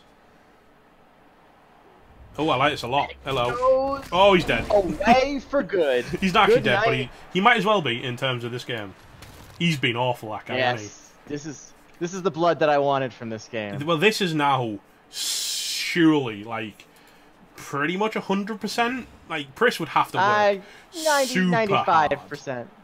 95%. Okay, he's got the ball. He's got 2 Saurus to 1 out. The sure hands is off the pitch. He's up numbers on the field. He's got a wizard, and once again he's got the ball and an RG4 player. I mean, 6 plus 6 plus 6 plus can happen. So I mean, yeah, but when we're talking about that being your loss criteria,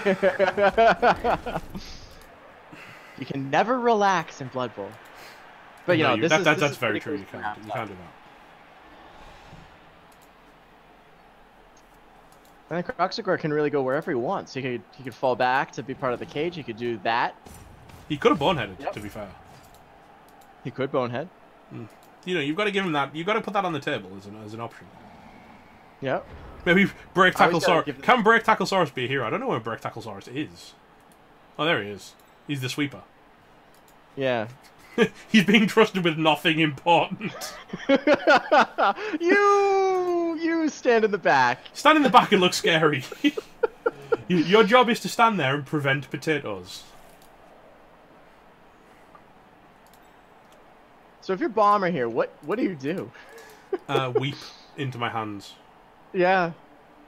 Also, basically do a single GFI with Elizabeth to mark both of these skinkuses, and then throw the strength 3 at the problem again. That's not both of them. He could 6 plus. He could 6 plus 2 plus with will turn. Oh, no, he can't. Never mind. He was down and he stood up already. Never mind. 4, Ignore me. 3, 4, 5, 6, 7. He could go in from. That's a lot of 3. 1, 2. That's 3 3+s. It's not nice. You basically just got to keep throwing the strength 3 at the problem and pray that he keeps being both amazing and invulnerable. Crocs on Crocs action decided by block. Block is a good. We've talked about this before. Block is a good skill. Block is a good skill. Block is probably the best. He knows no fear, but he might know 1s and 2s. I mean, if you throw enough down. Oh no, he does not know 1s and 2s. He knows both down. That's what he knows. Wrestle. Holy shit! He's so good. Hero. Yeah, but of course now he needs more magic dice. Well, yeah, 3 plus 4 plus with hang on, in it's return there. 1, 2, 3 plus 3 plus. I don't know how you just get down that few 3 pluses. He's got a lot of 3 pluses to roll. No, 3 plus 4 plus 2 plus. He can make 1 go for it, go all the way around the back, and dodge right onto the ball. I like that. Okay. Of course, then he's based and he has to make another GFI dodge to get unbased, but you know, I mean, he's also got blocks. He's actually quite good. But then there is a totally free block, mighty blow, tackle. Oh, you're also dodging through diving tackle. So there's that. Yeah, don't do that. Go the other way around. Just do the 3 pluses. Yeah. Yeah, do the To be fair, it has to be said, the other skinks have all been terrible. All of the skink energy is focused directly into Jack the Monkey on this team. The rest of the skinks are useless in comparison. I agree. Several of them have injured themselves.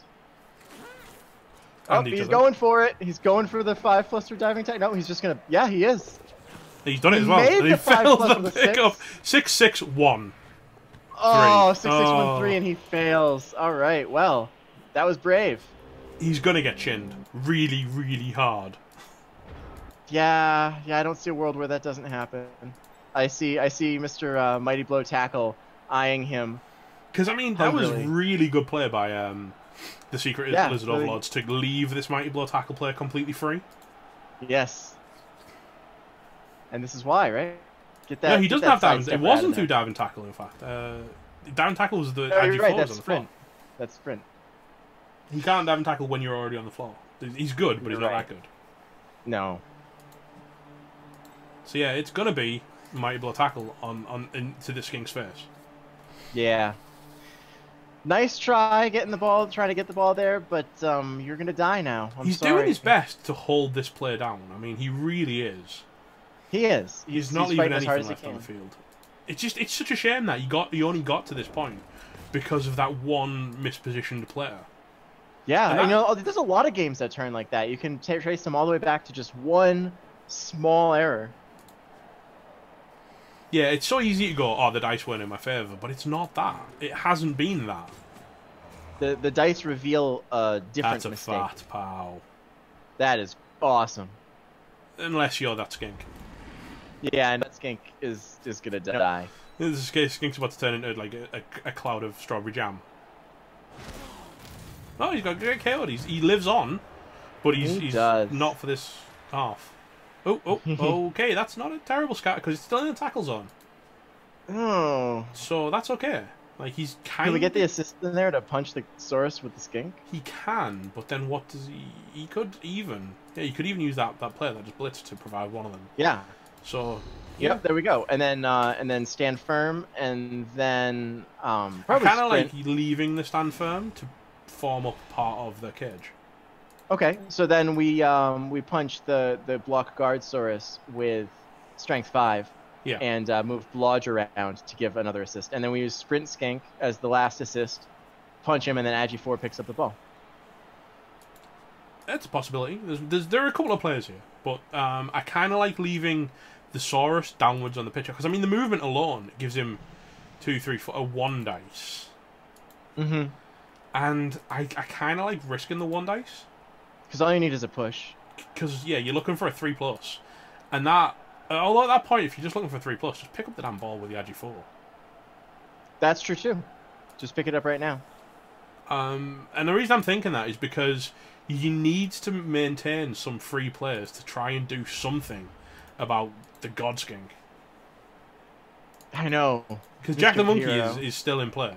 And he remains in play. So here's another take. How about we pick up the ball with Agi 4, dodge to the left of God Skink, and then foul him?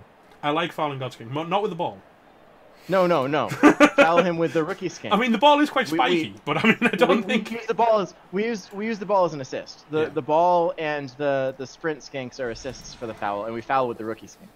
Oh, this guy's onto his old habits. He is. He sees the sideline, he sees the Saurus, and he's like, ah, I did this before. Me Saurus, me push. Yeah, you know, I kind of like the foul now.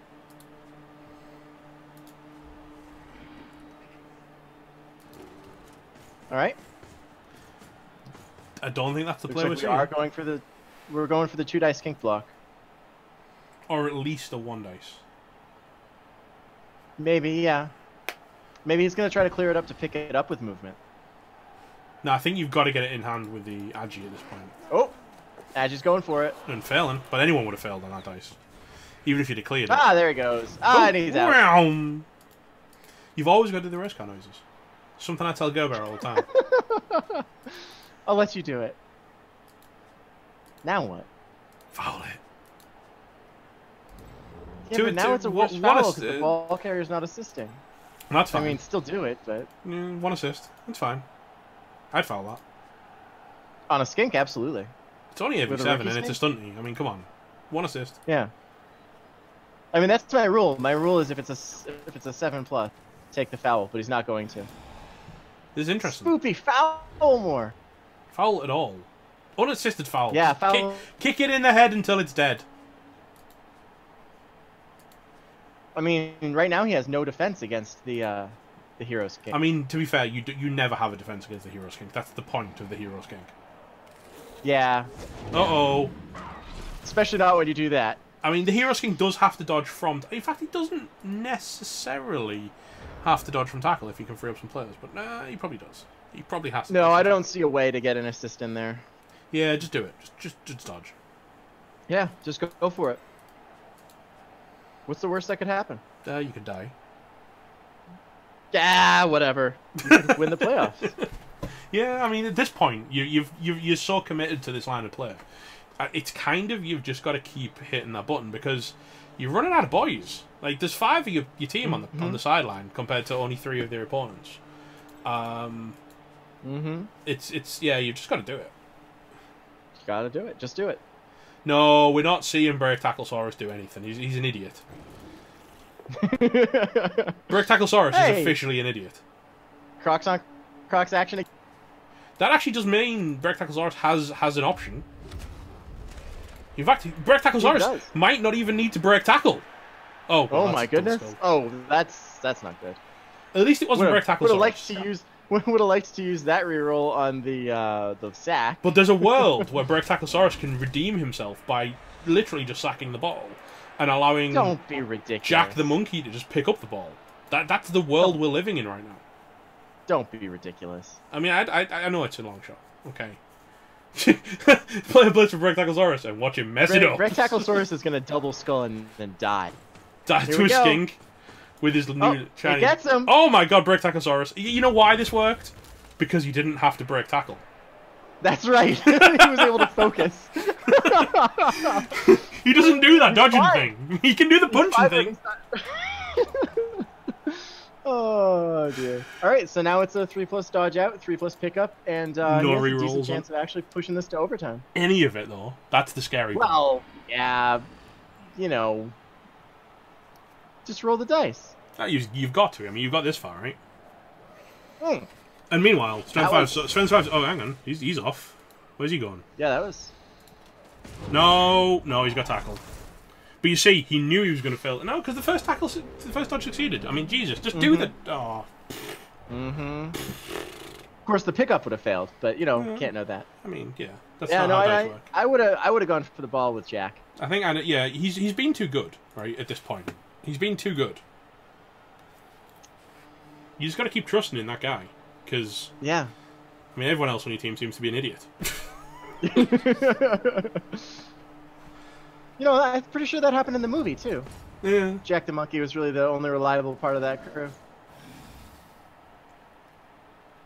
Yeah, that's probably not far from the truth. I was genuinely trying to think of a redeeming feature and went, I'm out.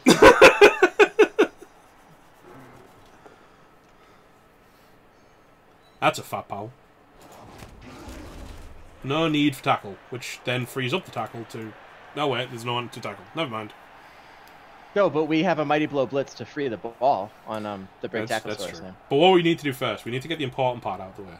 The new surf is on. Yes, that's right. That's right. Strength 5 needs to keep his... Oh, nope, we're going straight to the Blitz. No, I mean, I guess tactically it's better. No, but it's not as enjoyable. No, it's not.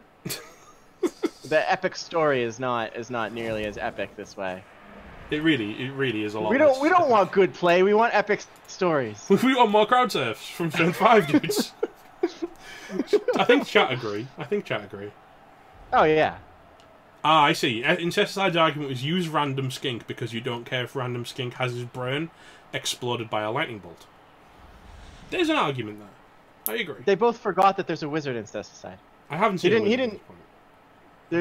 I mean, if you're watching Metal's stream, there is no wizard. There's no wizard. Nobody has a wizard. I don't think you can claim replay bug while you're playing the match. Oh, especially, yeah. And if either of these players are watching my stream, I'll be very upset. Oh, I don't know if you noticed this, but Break Tacklesaurus has actually got a level. He did. He cast the first skink. The random cast. That's right. It was Abraham Skink. No, it wasn't. It was It was Abraham Skinkon. Like right in the beginning. That's right. He exposed himself early, and the Break Tackle Skink, the Break Tacklesaurus slapped him. Don't do. Oh man, the story is over. Is it? Though? I guess the Strength 5 could just like follow him some more, but he's not going to get up now. You're not going to put two Saurus on that guy. I mean, yeah, you're not going to stand him up because it's just you've learned that lesson once. Yeah, that story is over. That's sad. What a disappointing end to that epic tale. Although, I mean, using him to defend the ball is probably smarter from a winning the game standpoint. Well, you could have used the blodge guy to defend the ball. You didn't need to... Yeah, but Strength 5 is better. There's a Croxagore, like, right there, man. Yeah, but the Croxagore's also on the other Croxagore, so... Yeah, I mean, he's knocked that Croxagore down twice now. Come on, we all know this. Strength 3 is always in range. Strength 3 is in range if the ball's in space. It's fine. Because he's a space marine. Because he's just God. I want a TD from the Strength 3 skink, to be honest. That's my storyline. So Strength 3 is in range with one go for it and a bunch of dodges, but he's going to need to do something to cancel those assists if he wants to actually get 2 dice. He doesn't necessarily need to do the dodges though, because he can do a 2 dice with Will Turner here. Yeah. It's only one dodge. Then. He still needs to cancel the assists, though. But he's got a he can use the skink. Yeah. Yeah, and then there's just one 3+ dodge and another 3+2+ for another 2 die with this with Jack the Monkey.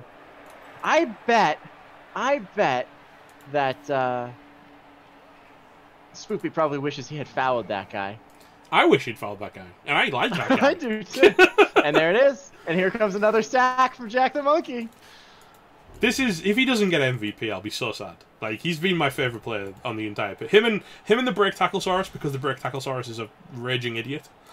Yes. Yeah, oh, I'm with you on that. Let's go. Come on, what is there to think about?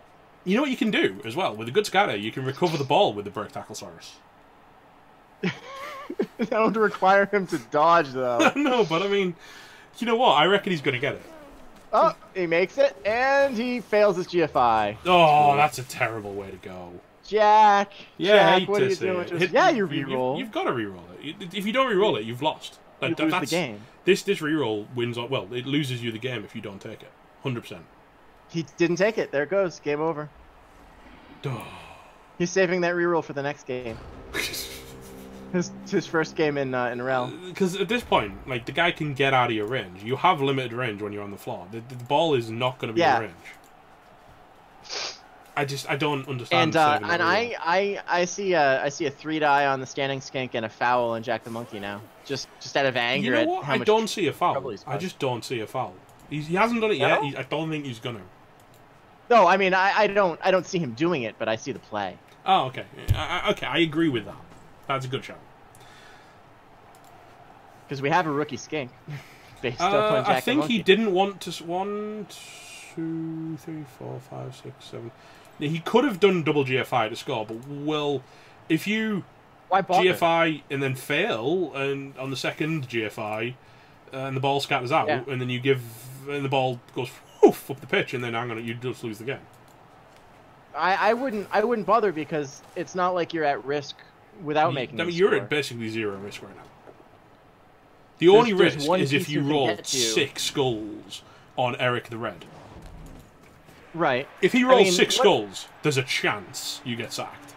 There's only one player on Mad Bomber's team who can reach the ball, and he's looking at a 4+, 4+, 3+ through Prehensile Tail to make a 1 die on Bludge Step or on. Assuming he doesn't get 6 dice. And he just did, and now he's gone. And with Mighty Blow as well. And he got eaten. He literally. Crocsdor ate him in 1 bite. See, I got the punch, unfortunately. I like the bite animation, but I got the punch. That's the second Kaz, and he's actually in MVP range now. He is. Look at that. He's been a pretty good Crocs, to be fair, considering he doesn't have block. He has. Maybe he'll get it. I like that. I like that. I'd like it more than this idiot up here, than Axelander the Great, who has been... Oh, yes, we're doing it! We're doing it! We're fouling Jack the Monkey! Yeah, see, this is game-winning plays. Yes! Oh! Just a send-off. Double 1s and a send-off. That was a The refs picked a favourite. Yeah. But look, he can only get there to mark the ball, so you're safe as houses right now. Yeah. And if you do that, then you get strength 5. Yeah, strength 5 goes, I'll surf you too. I'm a surfing machine. You need another mistake rookies make when fouling. You definitely need to roll better. Yeah, that's... You know what? It's a mistake I make occasionally as well, Lava.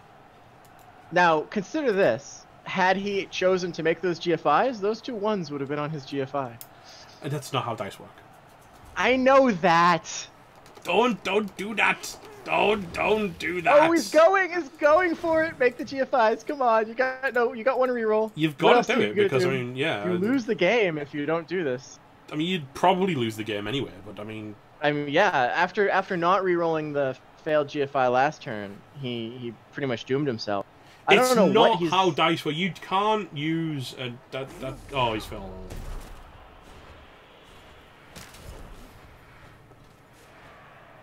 Do you have to? You can't.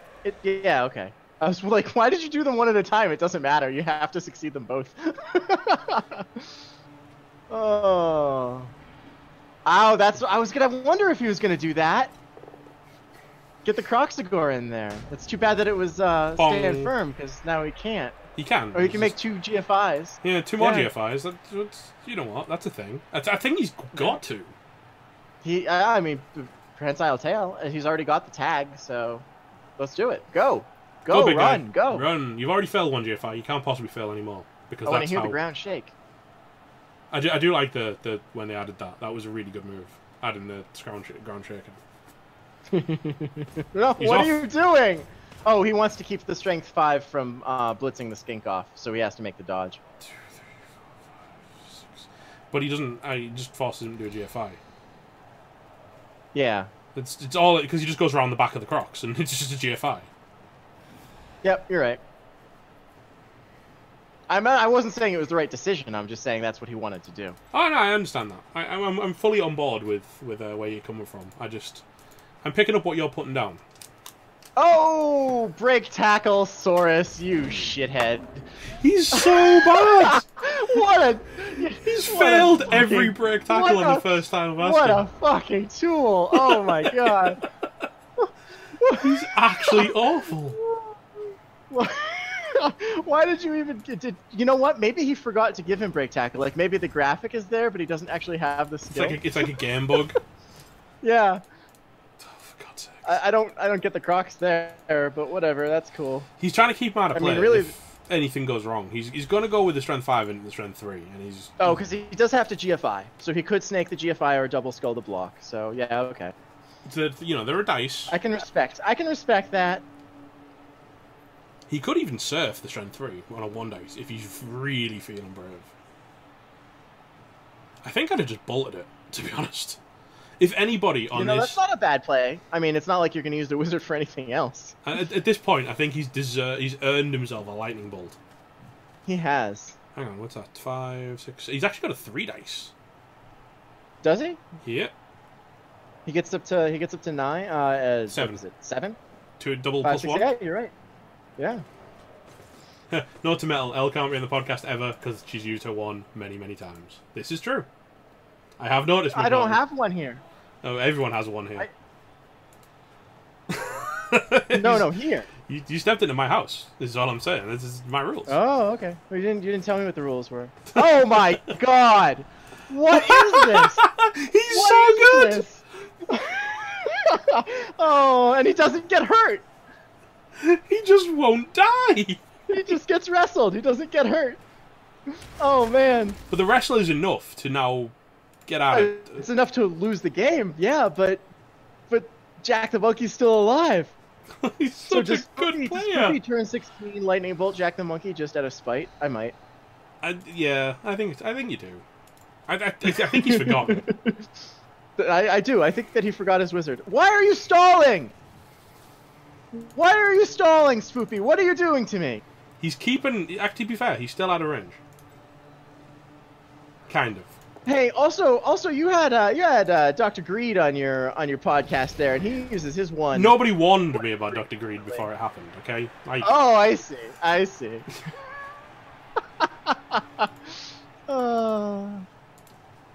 Spoopy man, what are you doing? He's not gonna score twice in 2 turns. Oh, that's a 3 skull. turns when you have a wizard. That was.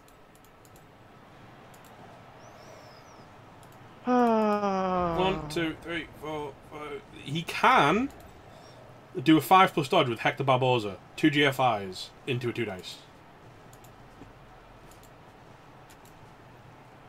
And I mean, he doesn't have break tackle, so he's definitely going to make the dodge.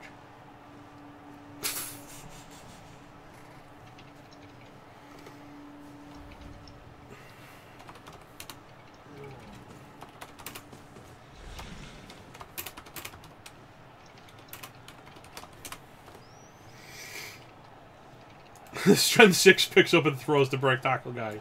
You know what? Break tackle guy is absolutely the hero we need right now.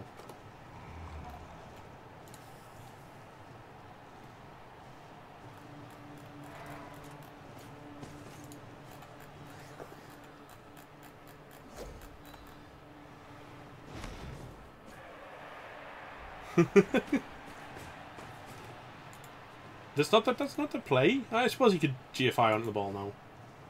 I think my co-caster's vanished. Someone has killed my But co-caster. no, I'm here. Okay, that's good. I'm just watching with rapt attention. Oh, okay. I don't know what's gonna happen. I mean, Spoopy. I'm just mad at Spoopy for not scoring, basically. I understand. Yeah, you don't want to leave it to a 1 in 36 on like the dying seconds, do you? Yeah, no. I mean, if he snakes the dodge and then the ball gets thrown in on the other side of the field, and then frickin' Blackbeard picks up the ball and scores, and then it's You know 1-1 what? and I you would go look. into That would be. overtime. Would that not be the all-time best comic redemption arc ever? If Blackbeard Also- ends up scoring the equalizing touchdown. Also, I don't know if you know this, but Mad Bomber got here on kicks. Oh, okay. He I didn't won know this. his previous game in kicks. So this game going to kicks would totally be, you know, in his idiom. That was a big punch, and he just took it on the chin. That's He did. These two Croxagores have been, like, brawling this whole second half. They've been punching each other more than anybody else. What are you doing, Spoopy? Oh, my God. I think he's gonna double GFI with a mighty blow to clear this guy off. Maybe. I don't like any of this. No. I actively If dislike we're gonna- all of this. If we're gonna blitz at all, the mighty... What are you... I don't understand what's going on. I feel like Mighty he's... Blow could blitz the Blodge guard, and then just like for gratuitous hits, and then take the 1 in 36 dodge. But he didn't have to give him that 1 in 36 dodge. He should have scored because he just wins. Yeah, he should have. He 2-0 also with could have turns just left lizarded instead of wizarded. Done the lizard wizard. Yeah. Lizard wizard. Do the that sounds like a dance. Do the lizard wizard. I think doing the lizard wizard is not dancing. The lizard wizard is a dance. It's the dance where you don't dance, according to Spoopy. What are you doing? What is going on? What happened, Spoopy? You're doing so well. Are we not blitzing? Is that what's happening? We're just not blitzing. He's just going to do the dodge, and he gets the score, and he wins the game. There's no way he can lose. You're a very lucky man. Well, I mean, it could be Riot 2-turn, Riot 2-turn. It can't be a riot. This is a security gate. That's right. Security gate. You're right. The game is over. There is one way to win this game, to force a draw. It would have to be a 1-turn attempt on turn 15 into a blitz to get your players into position, into stealing the ball and then scoring on your turn 16 to do a 2-2 in 2 turns. You're right. That is the only way Mad Bomber can win this game. Well, is he going for the 1-turn? He does have the 1-turn. He would have to spot that. He would have to identify that, and play for a 1-turn right now. And does he know how to 1-turn? Has he done it before? Well, he only needs 1 push on a sidestep skink. You'd be surprised, okay? I know people like that literally, you know, if they don't have natural 1-turners, they can't 1-turn. It upsets me, and I just go... Well, actually, he needs 2 pushes on the... Yeah, he's only moving 9, so it's 2 pushes. He doesn't have sprint. Yeah. Well, if you've got that movement 9 skink, I think that you have a responsibility to... Oh, no, we're not one. All right, let's see what we're doing. We're not set up to block the 1-turn to be very fair, well, Steak Mittens, you're a nerd. Oh, we're going for it. He doesn't have sidestep and plus move and block. Yeah. Yeah, I think that they're looking at Spoopy's 1-turner. Yeah. He's got sprint. All right, so the 1-turn is on. Movement He's 7. going for it. Movement 7's where 1-turning gets very hard. Yeah, yeah. I think my favourite one is Haringzod's Khemri 1-turn, which is set up for a 2-turn and get a riot. That's just like a Khemri pass, is when you knock the ball out of bounds and it gets thrown in where you want it. Yeah. No, I know Movement 6 can 1-turn as well, Luke Lazy, but I'm talking about my personal preference for 1-turning. Movement 7 is I find it difficult but doable. Movement 6, I've never done a Movement 6 1-turn in the wild. Yeah, we have seen There is a couple of them challenge to do a dwarf. very of well Wanton. executed. Actually, in the, I don't know if you guys are aware of this, but in the game's challenge menu, there is the setup. It tells you that you have to do a dwarf one turn, and it sets it up for you and gives you the dice and stuff. But it's a nightmare.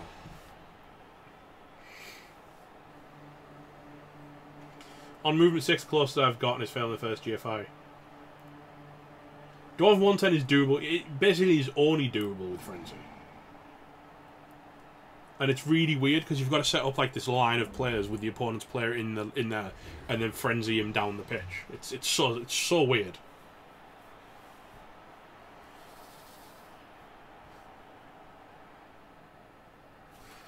But yeah, it's a tough one. Okay, going for the one turn, spreading them out as receivers like that is not terrible. Yeah, that's good. I don't see the one turn here though. I don't see it from the setup. You can punch a player into the Croxagore, who then punches a player back into. That's a really bad kick. That is really bad. Because that actually forces a pass. Yeah. Break tackle blitzes into the sidestepper, of course, because he hits him from the diagonal, and then pushes into the sidestepper, who goes one square up, and then the Croxagore, in fact, the Saurus at the back just does one more push. It's fine. Yeah, you're right. You're right. I was looking at it from the wrong side. I find that's why I don't change the camera. It's easier from behind.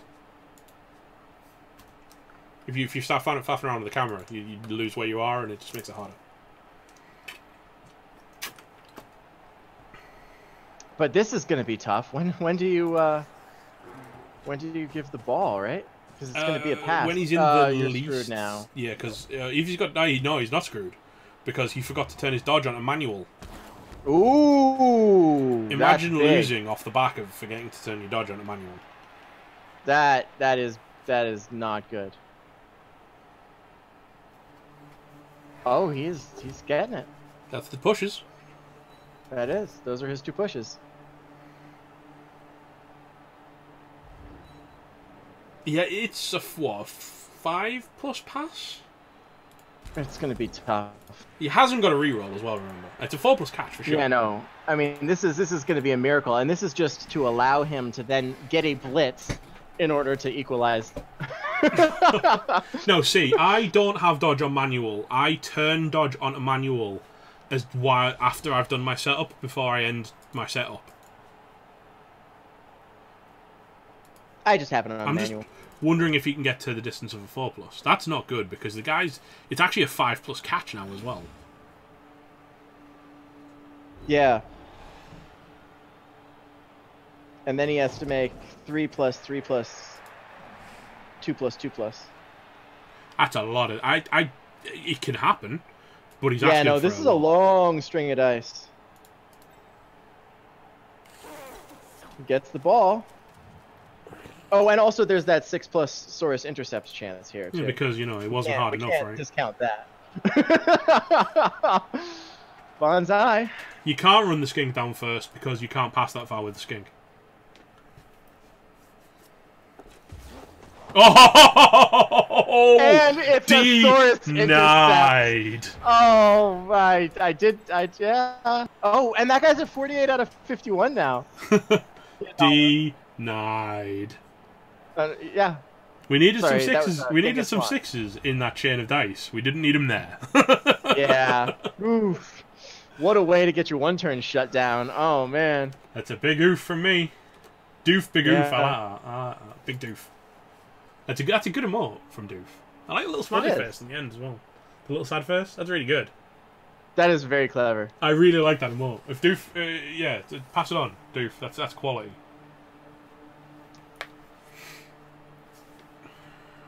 So what do we do? Lightning bolt Jack the monkey and then just like take a vacation? Yeah, I think so. I feel like lightning bolting him just basically to assert dominance. We blitz with the ball carrier. Why not? With re-roll as well. He's trying to get that SPP. Yeah. Sadly, it's only 2 for a Kaz.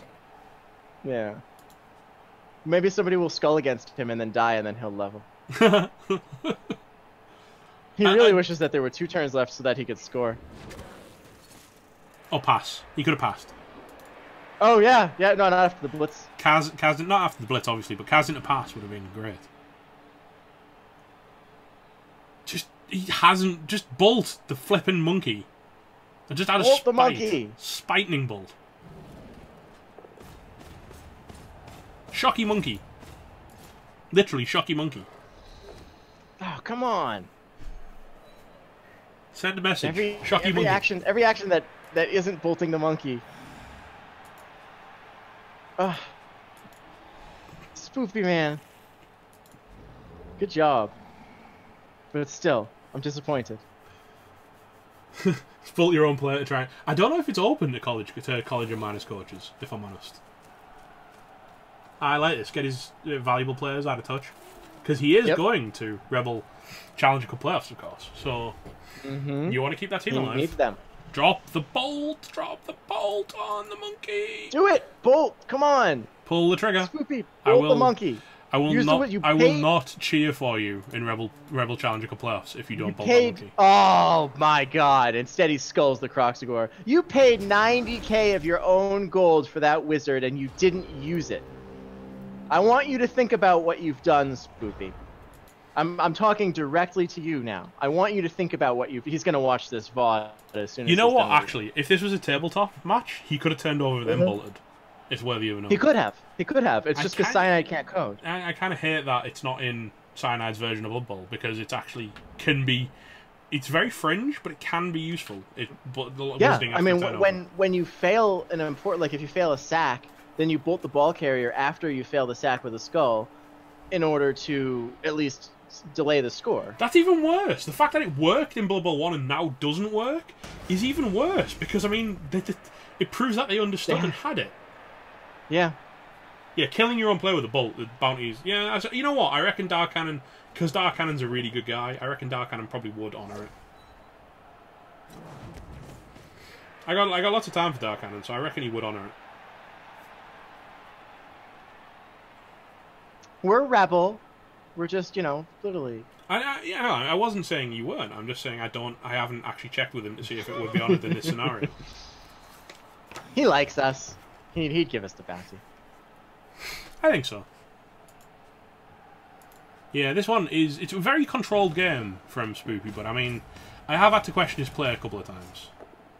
Croxagore steps in, doesn't get it done. Yeah, no, I think that I think again that his major weakness was that he was a little bit defensive, a little bit passive. And it ended up not hurting him, but it very easily could have. Yeah, there was a couple of times where his decisions could easily have swung the wrong way. On the other hand, Mad Bomber, who likes taking risks, took all the risks he needed, and he just couldn't pull it off. Except that cage. Are we going to see a last ditch foul? I hope we do on the Stand Firm Saurus. I think we are. He's going to see if he can leave a mark on the team going to playoffs over him. I like it. I like it. Here it he comes. has also got an apple, of course. But you know what? Yes, after this foul, you've got to ask yourself, why was I so nice as to not wizard him? Yes. I need to get boots on the I need to get boots on the ground and confirm with Spoopy that he forgot the wizard rather than. I hope so. Here it comes. Here it comes. Oh, just a stun. That's disappointing. The ref has been on point this game. 2 fouls, 2 send-offs. And the game ends. And it did. Congratulations, Tom Edison going 30 out of 31. That's a big, almost level. Yeah.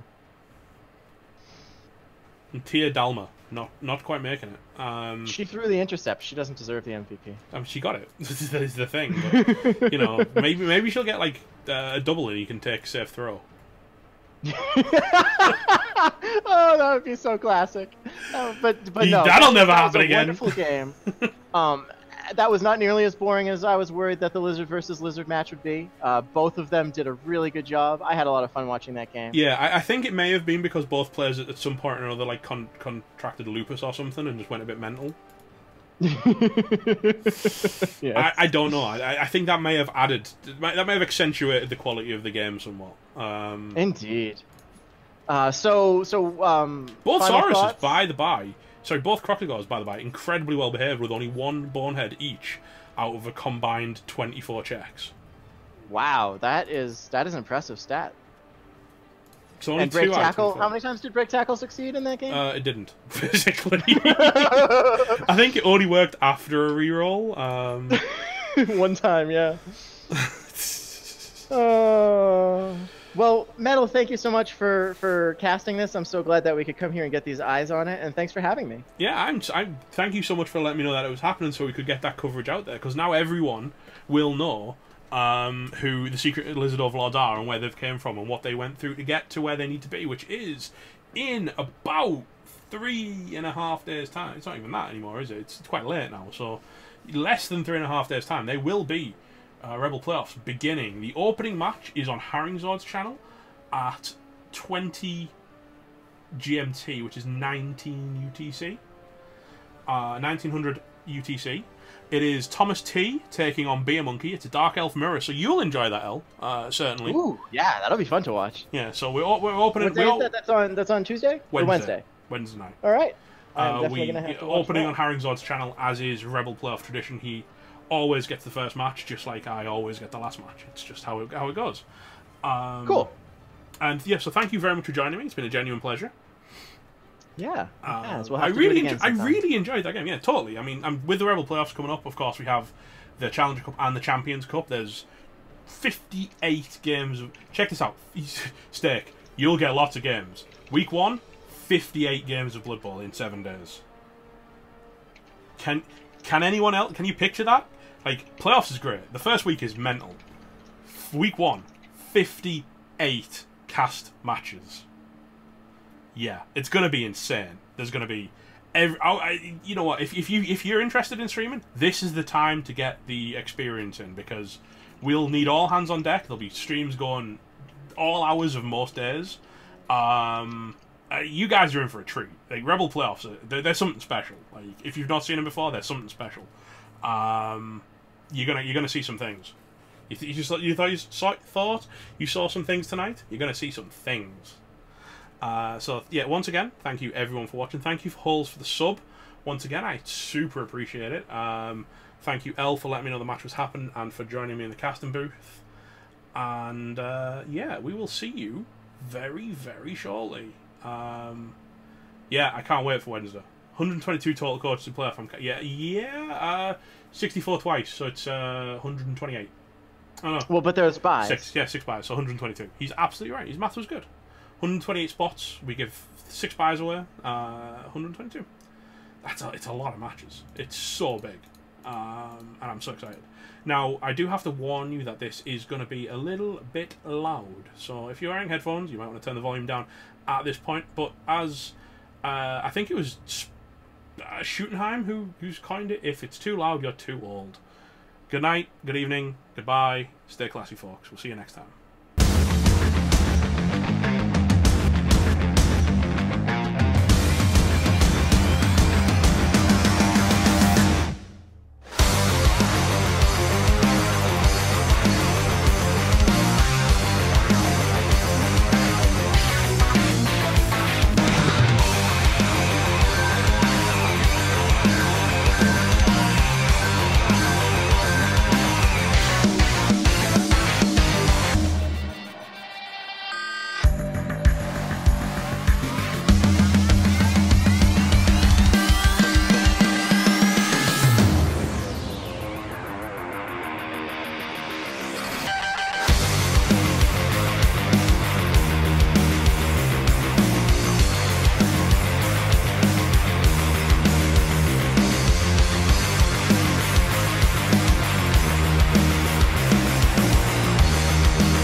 Make sure you go give Luminous some love, guys. He's awesome. Yeah, I'm sure you'll enjoy what you're about to see.